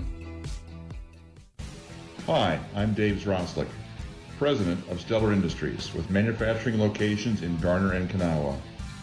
Stellar reflects the values of small-town living: honesty, integrity, kindness, and caring. We are an employee-owned company and are proud supporters of GHV Cardinal and West Hancock Eagle Athletics. To learn more about our company, check us out on the web at www.stellarindustries.com. This is so frustrating. I want a job I actually like going to every day. You know, I was finally able to get a job I love after I got my degree at NIAC. But doesn't it take forever to get a degree? Not at NIAC. They offer 2-year degrees, but also some certificates that only take months. It depends on what you're interested in. Cool, but how would I pay for it? NIAC has tons of scholarships and programs like ag, automotive, nursing, and management that are tuition free, and they can help pay for tools, uniforms, and more. I'm calling NIAC. NIAC changed my life. It can change yours, too. Here at Pizza Ranch, we appreciate innovations in food delivery, like how the ancient Italians used to slingshot hot meals to hungry Romans on the go. And while we appreciate the creativity, it turned out to be, well, a little messy. So we found a better way to bring you our legendary pizza, the country's best chicken, and our one-of-a-kind cactus bread. Just place your order online, on the phone, or on our app, and then pick it up or have it delivered right to your door. All nicely packaged in clean, sturdy, non-flying boxes. No catching necessary. Pizza Ranch. The Garner Pizza Ranch. For carry-out or delivery, call 641-923-6042. All right, we're back here in Garner as halftime just about to conclude. 3-0 the lead for the hometown Cardinals here on senior night. So they picked up the first goal of the game in the 18th minute. Evan Sloan off a corner kick was able to put it in with a header. And if you fast forward about 8 minutes off of that, Braden Bainke was set up very nicely by a pass by Evan Sloan. We'll hold that thought for a moment. Great save right away by Nathan Roberts as he shuts down an immediate chance by Cal Heron. As the Bulldogs were the first ones to answer the bell here for the second half. Cardinals got caught napping there a little bit and nearly gave one goal back right away, but they didn't. So they still have that 3-goal advantage, the third goal I was going to tell you about before we were interrupted by that scoring threat. Came in the 36th minute. Tyler Englund took advantage of a miscue by Jose Aragon, the keeper over on the Hampton-Dumont-CAL side of things. Caught a ball for a save and then dropped it right in front of Englund, who tapped it in. So 3 goals the advantage right now. As Aragon grabs that up. Cardinals, the home team, wearing the red and black striped jerseys with the black shorts. The visiting Bulldogs wearing home-looking uniforms, white jerseys, white shorts, and white socks. That one's raised but out of play and wide. Nathan Roberts has been busy for GHV tonight, but he's been more than equal to the task. He's stopped everything that's come his way, and he's had a couple of highlight reel saves along the way. GHV in front by 3. as they look to salt away what would be their 10th victory of the season. Aragon coming up and playing behind Marcos Baez, who was unable to get the ball that came his way.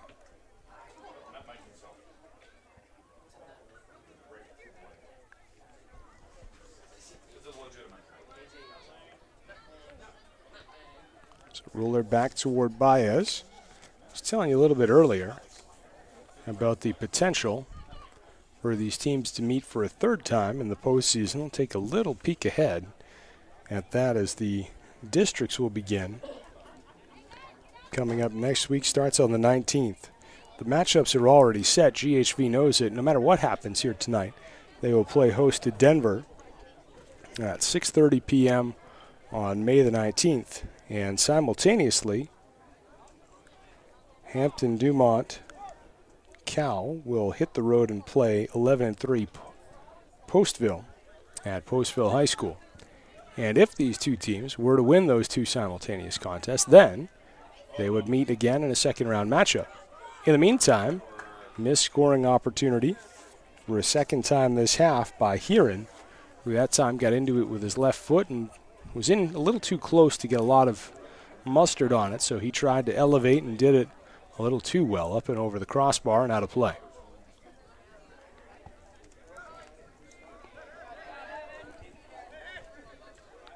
Sloan gets into and out of trouble. Still with the ball, trying to get around his man. Drives it to the midfield single. Banky gets to it and shifts it down to the far side. Gakin passes toward the middle. Comes back to midfield.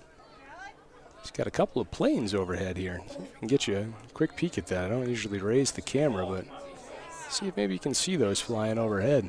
Two of them, right alongside one another. That's the senior night special here at GHV.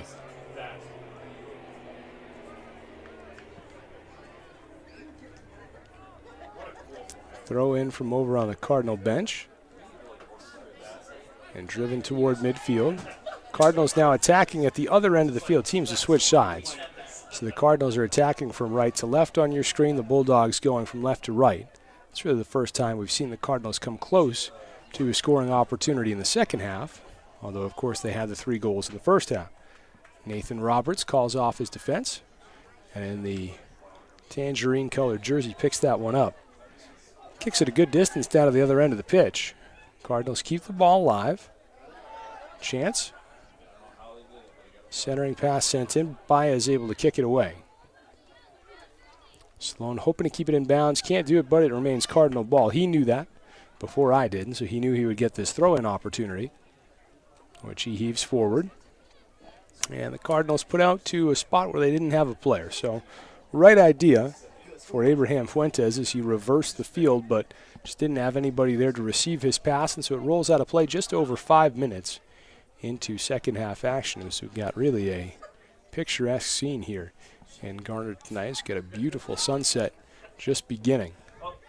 Third chance now for the Bulldogs early in the second half, and Roberts makes 2 different stops. The net is open, and finally the Bulldogs are able to score as they break through, and they come up with their first tally of the evenings. There to clean up was number 14, Jonathan Morales, was able to play it off the rebound to score, and he does so in the 46th minute. So 3 different times in the opening minutes he's had Cal Heron break through with the opportunity.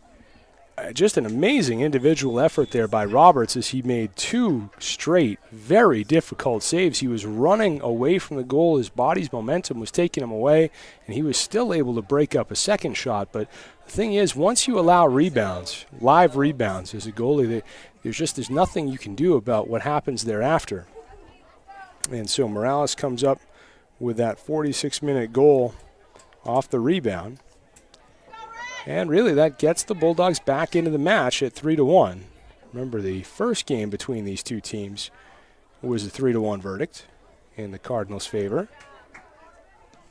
At least for the moment, this one is as well. Sloan pushes it out to himself. He's got a lot of space, takes full advantage of it here. Now drops it back. He'll look for some help. Bad pass, though, taken away in the other direction. as the Bulldogs have certainly picked up the pace in the second half.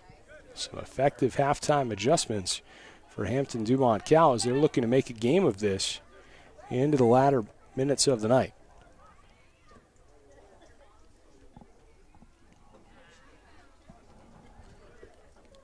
.33-25 and counting left to go in regulation.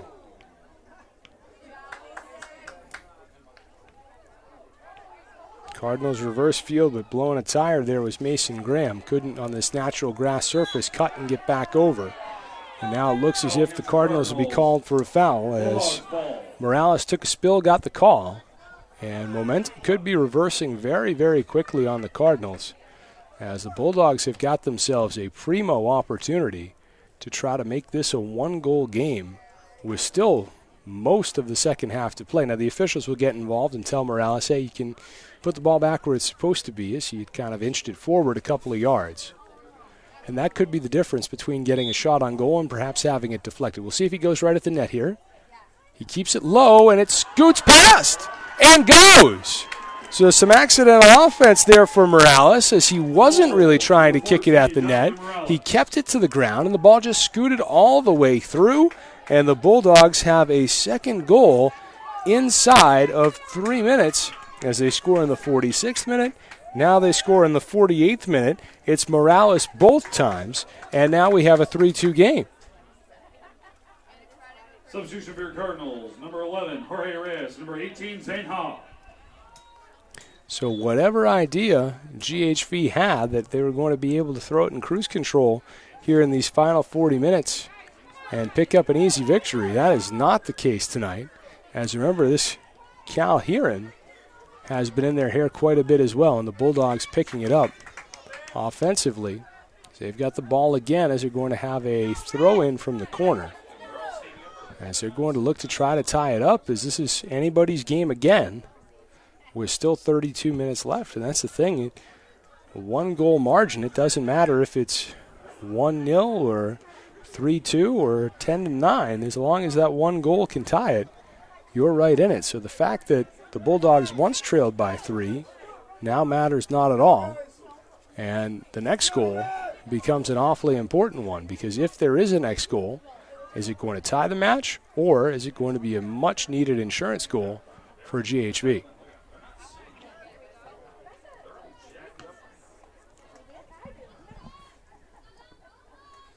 Couple of high bounces down on the near side. Hampton-Dumont-CAL getting to it in the corner. Alexis Hernandez was in the area, didn't come up with the ball. Substitution for your Bulldogs, number 7, Isaac Callis.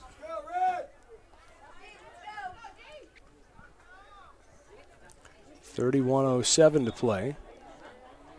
It's Hernandez waiting to throw it in, gets the go-ahead and heaves.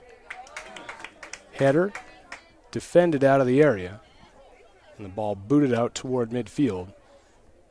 And Bulldogs will get a throw in from just in front of midfield. 30:45 to play in regulation. GHV in front by the 1 goal. So players getting tangled up there. A late whistle for a late foul call. And the foul is against the Bulldogs, so GHV will get the free kick. They'll advance it across midfield. Nice touch there by Baez.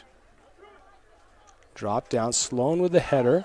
A whiff on it, headed out of play. Last touch by Carson Smith of GHV. So the Bulldogs will get the throw. As they've still got an eternity left to try to come back in this contest as they pick up 2 goals in the first 10 minutes of the second half. And so we play from that tight 1-goal margin that defines so many exciting soccer matches, as we'll get a throw in from the near sideline. Morales, who scored both Bulldog goals, lobs one out there in Huron's direction. Huron couldn't connect. So can GHV get its offensive momentum back? As they could do no wrong there for a little while. They scored 3 goals in the span of 18 minutes. But on the other side of halftime, 2 goals in just about 2 minutes for the Bulldogs. It made this a close one at 3-2.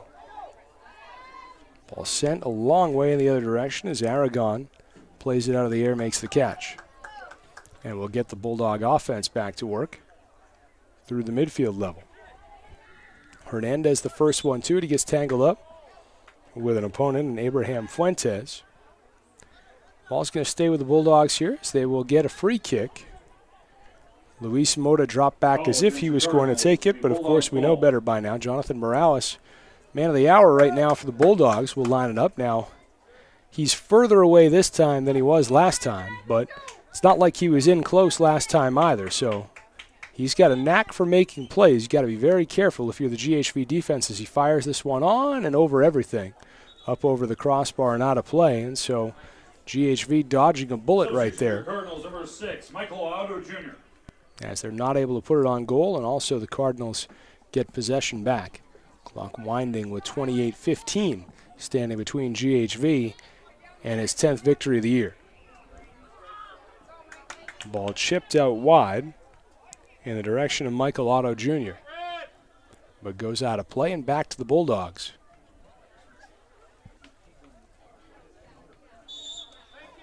As we approach the 9 o'clock hour, we had a whistle just as that ball was being thrown in along the far sideline. He'll be made to do it again. Morales with it from about that same spot, but Morales gives it up. Luis Mota throws it in. Morales gives it a boot across midfield. Want to keep it away from Heron if you're GHV, as Heron has been able to cause a lot of the trouble in front of the Cardinal cage. Ball kicked out of play. Last touch by Otto, I do believe.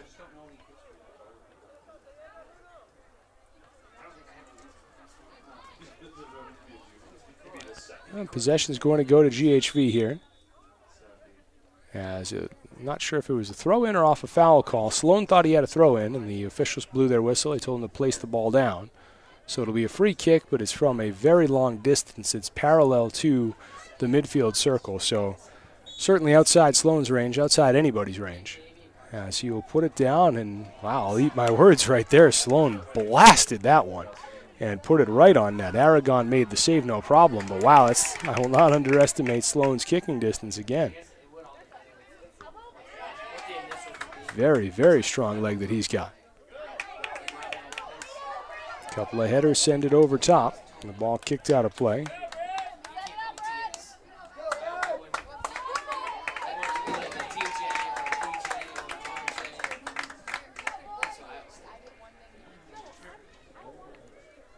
Evan Sloan looking to throw it in play, which he does. Header, but not a great look at it. A kick deflected and out of play. So for GHV, Abraham Fuentes was there, but just too many bodies in his vicinity. If he had had some daylight, he may have been able to score. Instead, GHV will settle for a corner kick here. It's going to come from the opposite end, the far corner, and Carson Smith will put it in play up in the top middle of your screen. He'll get into it with his left foot, send it hooking to the backside, and not sure if it was still in play or not when Bainke got to it, but didn't have the angle to put it on goal. So the ball goes back over to the Bulldogs with 25:35 remaining.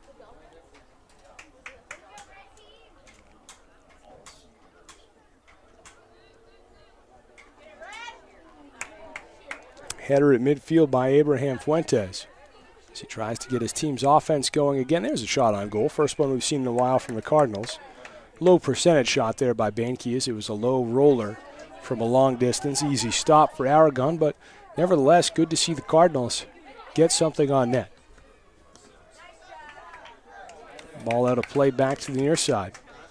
Another throw coming for Hampton-Dumont-CAL with 24:56 and counting remaining in regulation.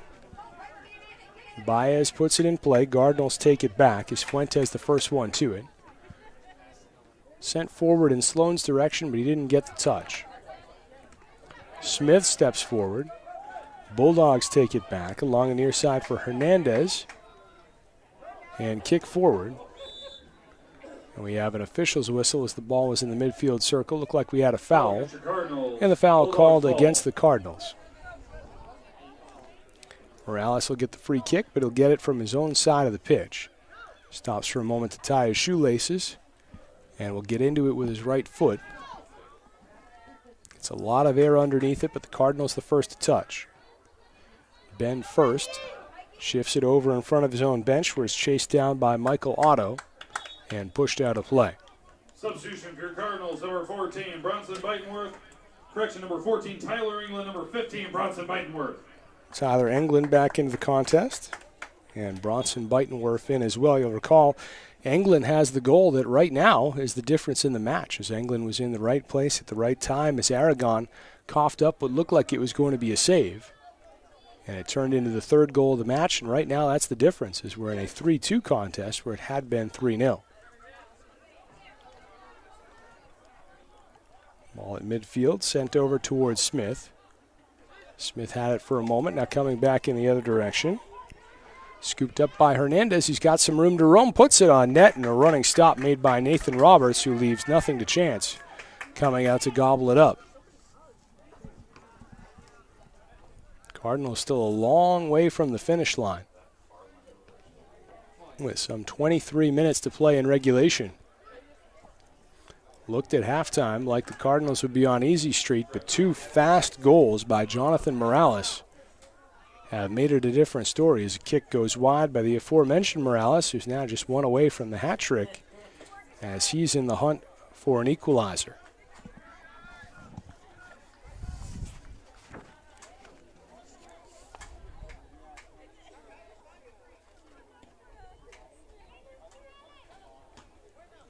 Roberts coming in today for the Cardinals had logged some 889 minutes between the pipes. He allowed just 14 goals in that time, made 65 saves.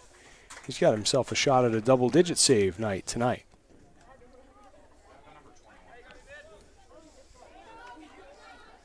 Ball spins to the sideline, falls out of place. Sloan quick to pick it up and throw it in before really the officials could say whose it was to throw. Power move there by Sloan as he quickly got it back out in play.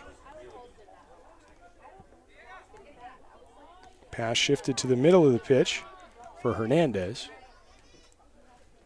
Cardinals coming in the other direction. Bianchi got a small touch on it, but couldn't set it up for Carson Smith like he was hoping to do.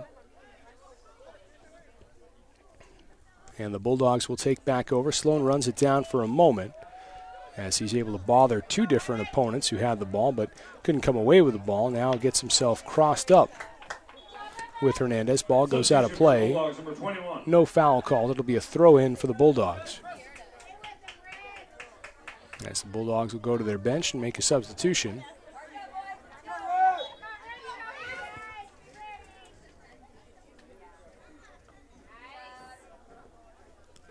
Throw comes back in, put right back out.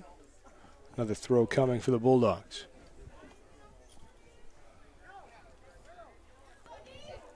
Morales, who's been a one-man wrecking crew in the second half, sends it in. Plenty of red jerseys there waiting on it. Sloan to the ball. Couldn't keep it. Now gets out of some trouble. Puts it across midfield, comes it right back. Some lift on this one. Foot race to the ball. A chance at it for Banky, and he got to it for a moment, kicked away from him. So Banky doesn't get the ball, doesn't get the chance to score, but he is able to force the defense to kick the ball out of play. And what that's going to mean for the Cardinals is they're going to get a chance to turn this half around and start playing offense first, as Sloan will throw it in from the far side. The first time in a long time, the Cardinals are going to get a chance to get their strikers set near the cage, move their midfielders up, and get an opportunity to mount an attack. Throw comes on, Aragon catches it and runs it and punts it out of the sky, puts it forward. Heron gets a header to it, but plenty of room for Roberts. So Bulldogs played that like there was only about 10 seconds left in the match. They had time to get more of a concerted effort going there. Instead, they run themselves out of a possession pretty quickly, and the Cardinals take it back. Bulldogs to midfield, though, and they get it again. Try to set up Morales. Morales breaks through, gets it over to Heron. Look out, these two have caused all the trouble. And the Cardinals bring it back to the near side, where it rolls but stays in play. That's the difference between natural grass and turf right there. As that ball stayed live, and the threat continues for the moment for the Bulldogs. Sloan has it in traffic, kicks it into a wall of White Sox. Off the carom, Cardinals nearly reverse field, but Carson Smith couldn't quite get to it. Baez looks to throw it back in, lost the ball. The ball boy is chasing one as well, so some good churn on the clock here for GHV as the Bulldogs lose some precious seconds to Baez chasing that one over to the side fence. But still awfully early to talk about that sort of thing. 18:50 and counting remaining in regulation. Foul there against the Cardinals. So we've seen Morales from this distance go beyond the net. We saw him put one over the crossbar from this distance a little while ago. We'll see what he's got in mind here. Into it with his right foot, kept it a little too low, goes right into Sloan. So good defense there by the Cardinals as they're able to neutralize that, and a foul called against Morales. Good tumble taken there by Sloan to make sure he got the call. And GHV gets the ball back. Again, a chance to try to assert themselves and take control of this game back as there's still 18-10 remaining in regulation. Cardinals looking for a key insurance goal. They get a left-footed touch. Aragon left the rebound live for a moment, but he was able to come away with it. Bainke, who scored once tonight, had the best shot at it. And Aragon looked like he was going to let that leak, but got a second chance at it and wisely grabbed it up in his right arm, held on for dear life. 17:44 to go. Cardinals in front by a goal, but clinging to that lead. They once led by three at the intermission. Roberts grabs the ball up. High arcing kick beyond midfield. Cardinals trying to chase it down, but Morales to it again for the Bulldogs. He's been the best player on the field tonight, and we'll see if that makes a difference late. Sloan shifts from his left foot to his right, gets a long touch on it, now takes the ball back. But only has one teammate up there with him in Bainke, who wasn't able to get a touch. Midfielders need to make an impact now for the Cardinals. Running up to it was Englund. Englund has a goal tonight, but couldn't do anything with it there. Foul called against the Cardinals, so another free kick coming for the Bulldogs. This is coming from the Bulldogs side of the field, however. In the midfield circle, Morales puts a low liner to the top of the box.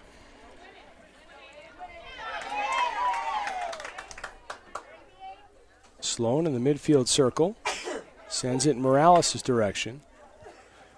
As the Bulldogs have certainly had the ball in their possession an awful lot more lately than they did in the first half. Huron had a shot at it, but kicked away. Good defense by the Cardinals. Ball kicked out of trouble defensively by Aiden Shizzle, making an impact there to help keep the Cardinals in front as you hear some cheers for him from the bleachers here at GHV. Ball kicked out of play. Substitutions coming on for both sides as becomes all about endurance here late in these one-goal matches. A lot of players out there have done a lot of running tonight. Trying to draw on reserves to find the gas to get through these final 16 minutes. Whistles. There were some pretty soft whistles, and they started before the action, so I don't think it was a foul. Got a throw-in coming for the Bulldogs. Morales will let it fly. Goes in Huron's direction, but didn't get it there. Now the ball comes back to midfield. Ben first with a good ball to the far side of the pitch. Aragon way far away from goal as he slides near the corner of the box to grab it up. Some high-risk maneuvers from these keepers tonight. 15:08 to go. GHV in front by the slimmest of margins. Morales trying to work his way back to the ball. Was he able to draw a foul call there? Cardinals, Bulldogs ball. Now, Morales acting as if the foul call is against the Cardinals, everybody marching in that direction. And so this one's dangerous because it's straight on with the middle of the net, and it's not very high above the box. So if Morales wants to try to go with top shelf with this one, he can. And just one player stands in front, no wall for the Cardinals. Now they'll send a second man. And Morales has a chance to send this one right at the cage. He does, and a save made down low by Nathan Roberts. Key stop by Roberts as it keeps GHV in front. Still a ton of clock left on the board, over 14 minutes. That's the first opportunity the Bulldogs have actually had to tie it up.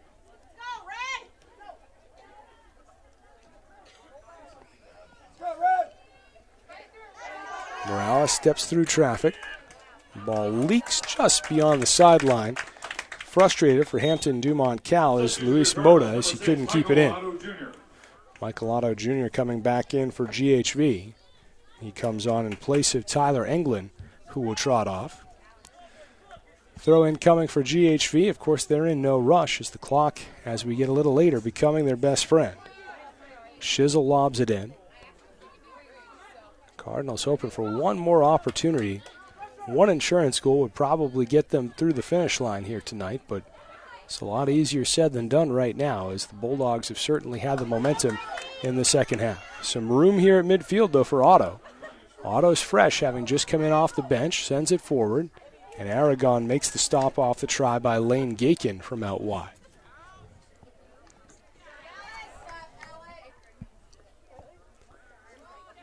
"13 minutes to play in the half. Bulldogs hoping to get one more good scoring opportunity as the ball comes to a stop right on the sideline. Nice effort by Mota to keep it alive that time.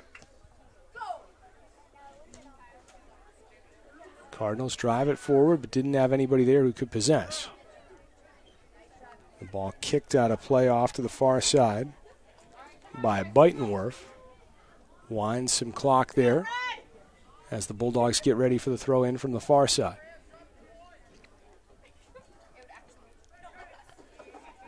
Ball put in play for Fernando Mota. Haven't called his name in a while, but there he is. Good touch there to slip it out to the side. A defense by Wellick.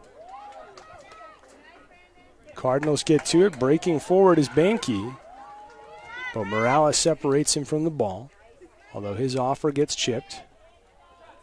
Otto drives it just wide, batted out of play. And is that live or is it out of play?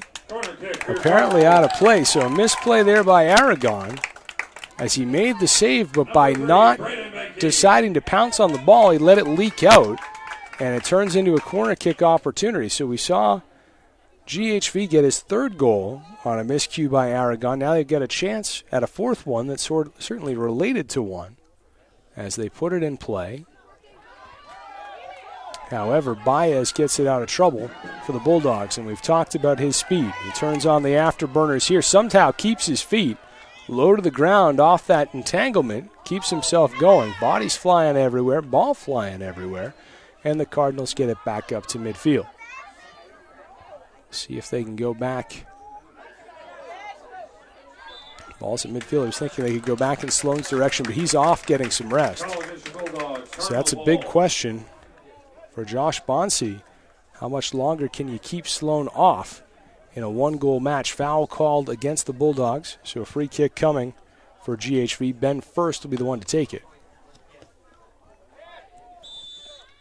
First had it deflected, then we get another whistle. There's some knowing applause from the GHV fans in attendance here on the near side as a card gets issued. Luis Mota picks up a yellow card, and you get a substitution here. They've asked for a stoppage of the clock, and it's halted with exactly 10:27 remaining in regulation. Opportunity there for GHV as they're able to slip Sloan back out.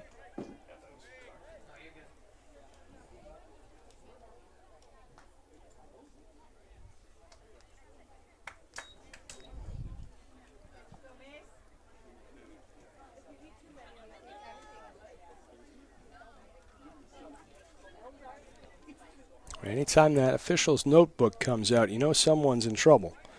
As he's got to get the information on the card for Mota down, and then we'll resume. Mason Graham looks like he'll take the free kick for GHV. Setting his up as if he'll kick with his left foot. Bulldogs getting their defense set. And here's Graham. gets under it, puts it into a header. Sloan tried to pick up the ricochet, could not.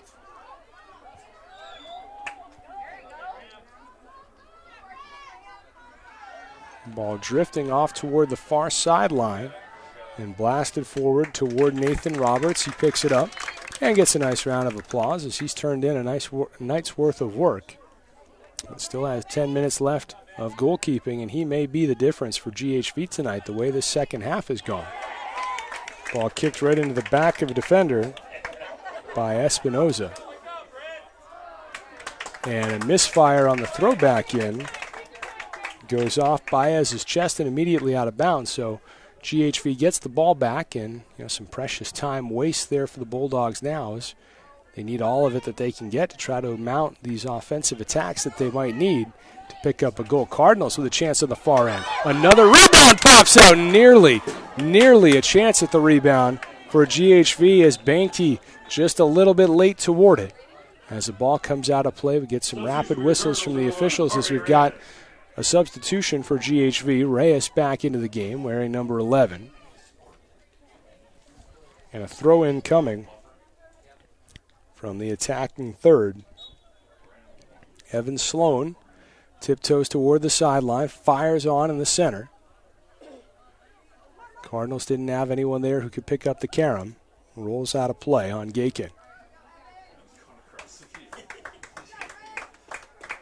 Sloan now will run end to end, and he'll throw in from the other side. See if he can get that same kind of distance on this throw as he did the last one. His last one had some real zip, and this one does too. Goes right to goal, plucked out of the air by Aragon, and Aragon will run it forward and give it the boot as he tries to set up Heron on the quick. Heron with a header, but remember, like last time, he doesn't have anybody there with him. Shoots, and it's bumped aside. Nice diving play there by Roberts. Not sure that would have gone in, but you can't take any chances in a one-goal match. And taking no chances there either is Abraham Fuentes as he kicks that one to Kanawha. 8 minutes remaining in regulation as Sloan takes it in off the throw-in. Morales has a little bit of room, finds Heron, and he kicks it into the defensive third. Good play there by Carson Smith, preventing it from going on goal. So now here's Sloan. He goes back to work on the other side. Sends a good ball forward. 2-on-1 opportunity. Chance now for the Cardinals. Here's Fuentes. He comes and scores a key fourth goal for GHV. And you can breathe a big sigh of relief now if you were a Cardinal fan. Beautifully set up. Evan Sloan pushed it out forward for Abraham Fuentes. Fuentes had a lot of room to roam, and he had a one-on-one shot at Aragon, and he beats Aragon across his body to pick up the fourth goal of the game for GHV. Great tally there for Abraham Fuentes as he picks up that goal in the 72nd minute. A key insurance tally for a GHV, and you got to feel a lot better about things if you're a Cardinal fan now. Because not only did Morales pick up those 2 goals to make it 3-2 really quick, but for the most part, the Bulldogs have controlled field position and momentum in the second half, so it felt like they were going to get opportunities to tie the match. Now, of course, you can only do that if you can score once in the interim to make it a one-goal match again, and it's a lot easier to play defense, play ball control, kill clock, that sort of thing, when you're up 2 than when you're up 1, because now you can do sorts of things like this, where you can just kick the ball out of bounds, not really worry about where it is. You just love that the time goes away. If you give up a goal, you give up a goal, and trying to do that. Nearly a handball, and that is called a handball inside the box on Aiden Shizzle, so hold everything here for a minute. Just when it looked like you might have another cruise control finish for GHV, a big whistle goes in the Bulldogs' favor. Clock's still winding right now. Nobody's asked for a stoppage yet. 6.5 minutes to go. We're going to have a penalty kick here. Handball inside the box. They called the handball on Shizzle, and I would think that Morales would be the shooter. As he's got both of their goals tonight, he's going to look to pick up a third. And he is tending to his shoelaces again. Remember, he scored twice in the 46th minute and the 48th minute. Here comes Morales for the hat trick. Down and save the ball back live. They'll play it forward, and it's kicked wide. Huge stop by Nathan Roberts as he stares down Jonathan Morales and straight says no to the hat trick bid. What an exclamation point on a stellar night here by Nathan Roberts between the pipes for GHV as he's made big saves one after next and none bigger than that one. Instead of a 1-goal match with 6 minutes to go, it is a 2-goal match, and there is a big difference between the two. Morales robbed there of what looked like a very probable chance at a hat trick tonight. And the Bulldogs now having to try to figure out how they're going to put 2 goals on the board in 6 minutes. Now, they did it already once in this half. So that's not to say it can't happen again, but man, oh man, it's a whole lot easier when you can score the first one on a penalty kick from in close with your best shooter with nobody in front of it. Right-footed boot. Roberts loses it. Rebound was live there for a minute. He got it back. Looked worse than it was. Roberts had it close to him the whole time, was able to collect it. Nobody else had a chance at the ball. He'll boot it off of his foot out toward midfield. Shifted out to the left. Chipped into the box, but defended well by Mason Graham. He gets it out of trouble and out of play.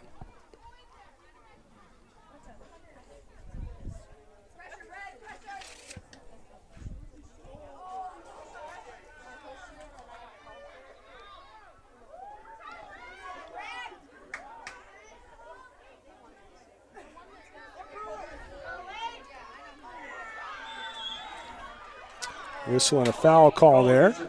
Missed it at halftime, so we'll tell you that tonight's halftime show is brought to you by Mark Mullins and the entire team at Hall Realty in Garner and Clear Lake, the smart choice for buying or selling real estate in the GHV and Clear Lake school districts and surrounding area.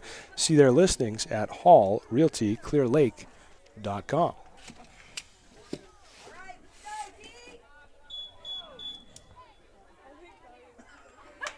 Whistle as they'll move the ball back. Morales has that little trick that he's got down where he goes to tie the shoelaces, and while he's at it, will roll the ball forward a couple of yards. Works every once in a while. Hey, it's worth trying, right? The worst they can do is make you go back. And that's what they've done here with 3:50 to go. Morales gets into it from a long distance. Too high, too wide, out of play. Don't worry about it if you're a Cardinal fan. But every time Morales gets the ball in his foot with a chance to drive it, heart goes in your throat a second, doesn't it? Very talented player. 3.5 minutes remain as the Cardinals try to pick up a second 2-goal victory over Hampton-Dumont-CAL in as many weeks.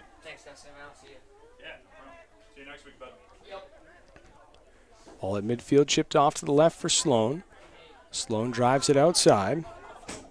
Scooped up by Gakin. Now taken back in the other direction. Good moves there. As they come back to the near side for Moda.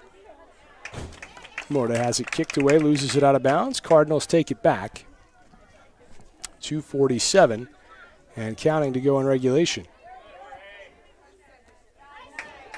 Booted forward.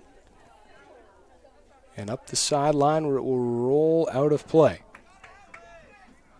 2.5 minutes to go. Ball stays in bounds. Sloan clogs it up between a pair of opponents. Draws a whistle. Foul called against the Bulldogs, so Sloan will get a chance to show what he can do. Now remember, I won't make this mistake again. Last time I said it was too far away for him to kick it on net, and that was a good 15 yards back where he is right now. So this could be target practice for him. Up by 2 goals in the last 2 minutes plus of the contest. Might as well swing for the fences, right? See if you can get a 5th goal on the board. Clock continues to churn, which of course the Cardinals love. 1:55 and counting remaining in what's now a very likely win for GHV. That one deflected on its way out as Morales got a piece of it. Sloan back to it, gives it off to Reyes. Reyes with some dancing, brings it back. Tries to go back outside to Sloan. Still has the ball somehow. Kicks it and misses wide. Nifty footwork there by Reyes. As that clock continues to work its way home for the GHV Cardinals, looking to send the hometown fans home happy. A little over $1:20 left in regulation. And that fourth goal, the key and the difference, Abraham Fuentes in a one-on-one chance in the 72nd minute, scoring the insurance tally for GHV as they've been outscored 2-1 in the second half, but of course they had those 3 in the first half. A lot of extra pushing and shoving at the end of the night here, but the 1-minute warning did just get given. Bulldogs benefit from a foul here, so still within the realm of possibility if they hurry. 52 seconds left to go. Need to see a long goal come quick here. And the Cardinals know that, so they just kick it out of bounds, and they're going to go on to a victory here tonight as Bronson Beitenwerf kicked it onto the track, and with the time it's going to take to get it back in play, Bulldogs just aren't going to have enough of it to do what they need to do.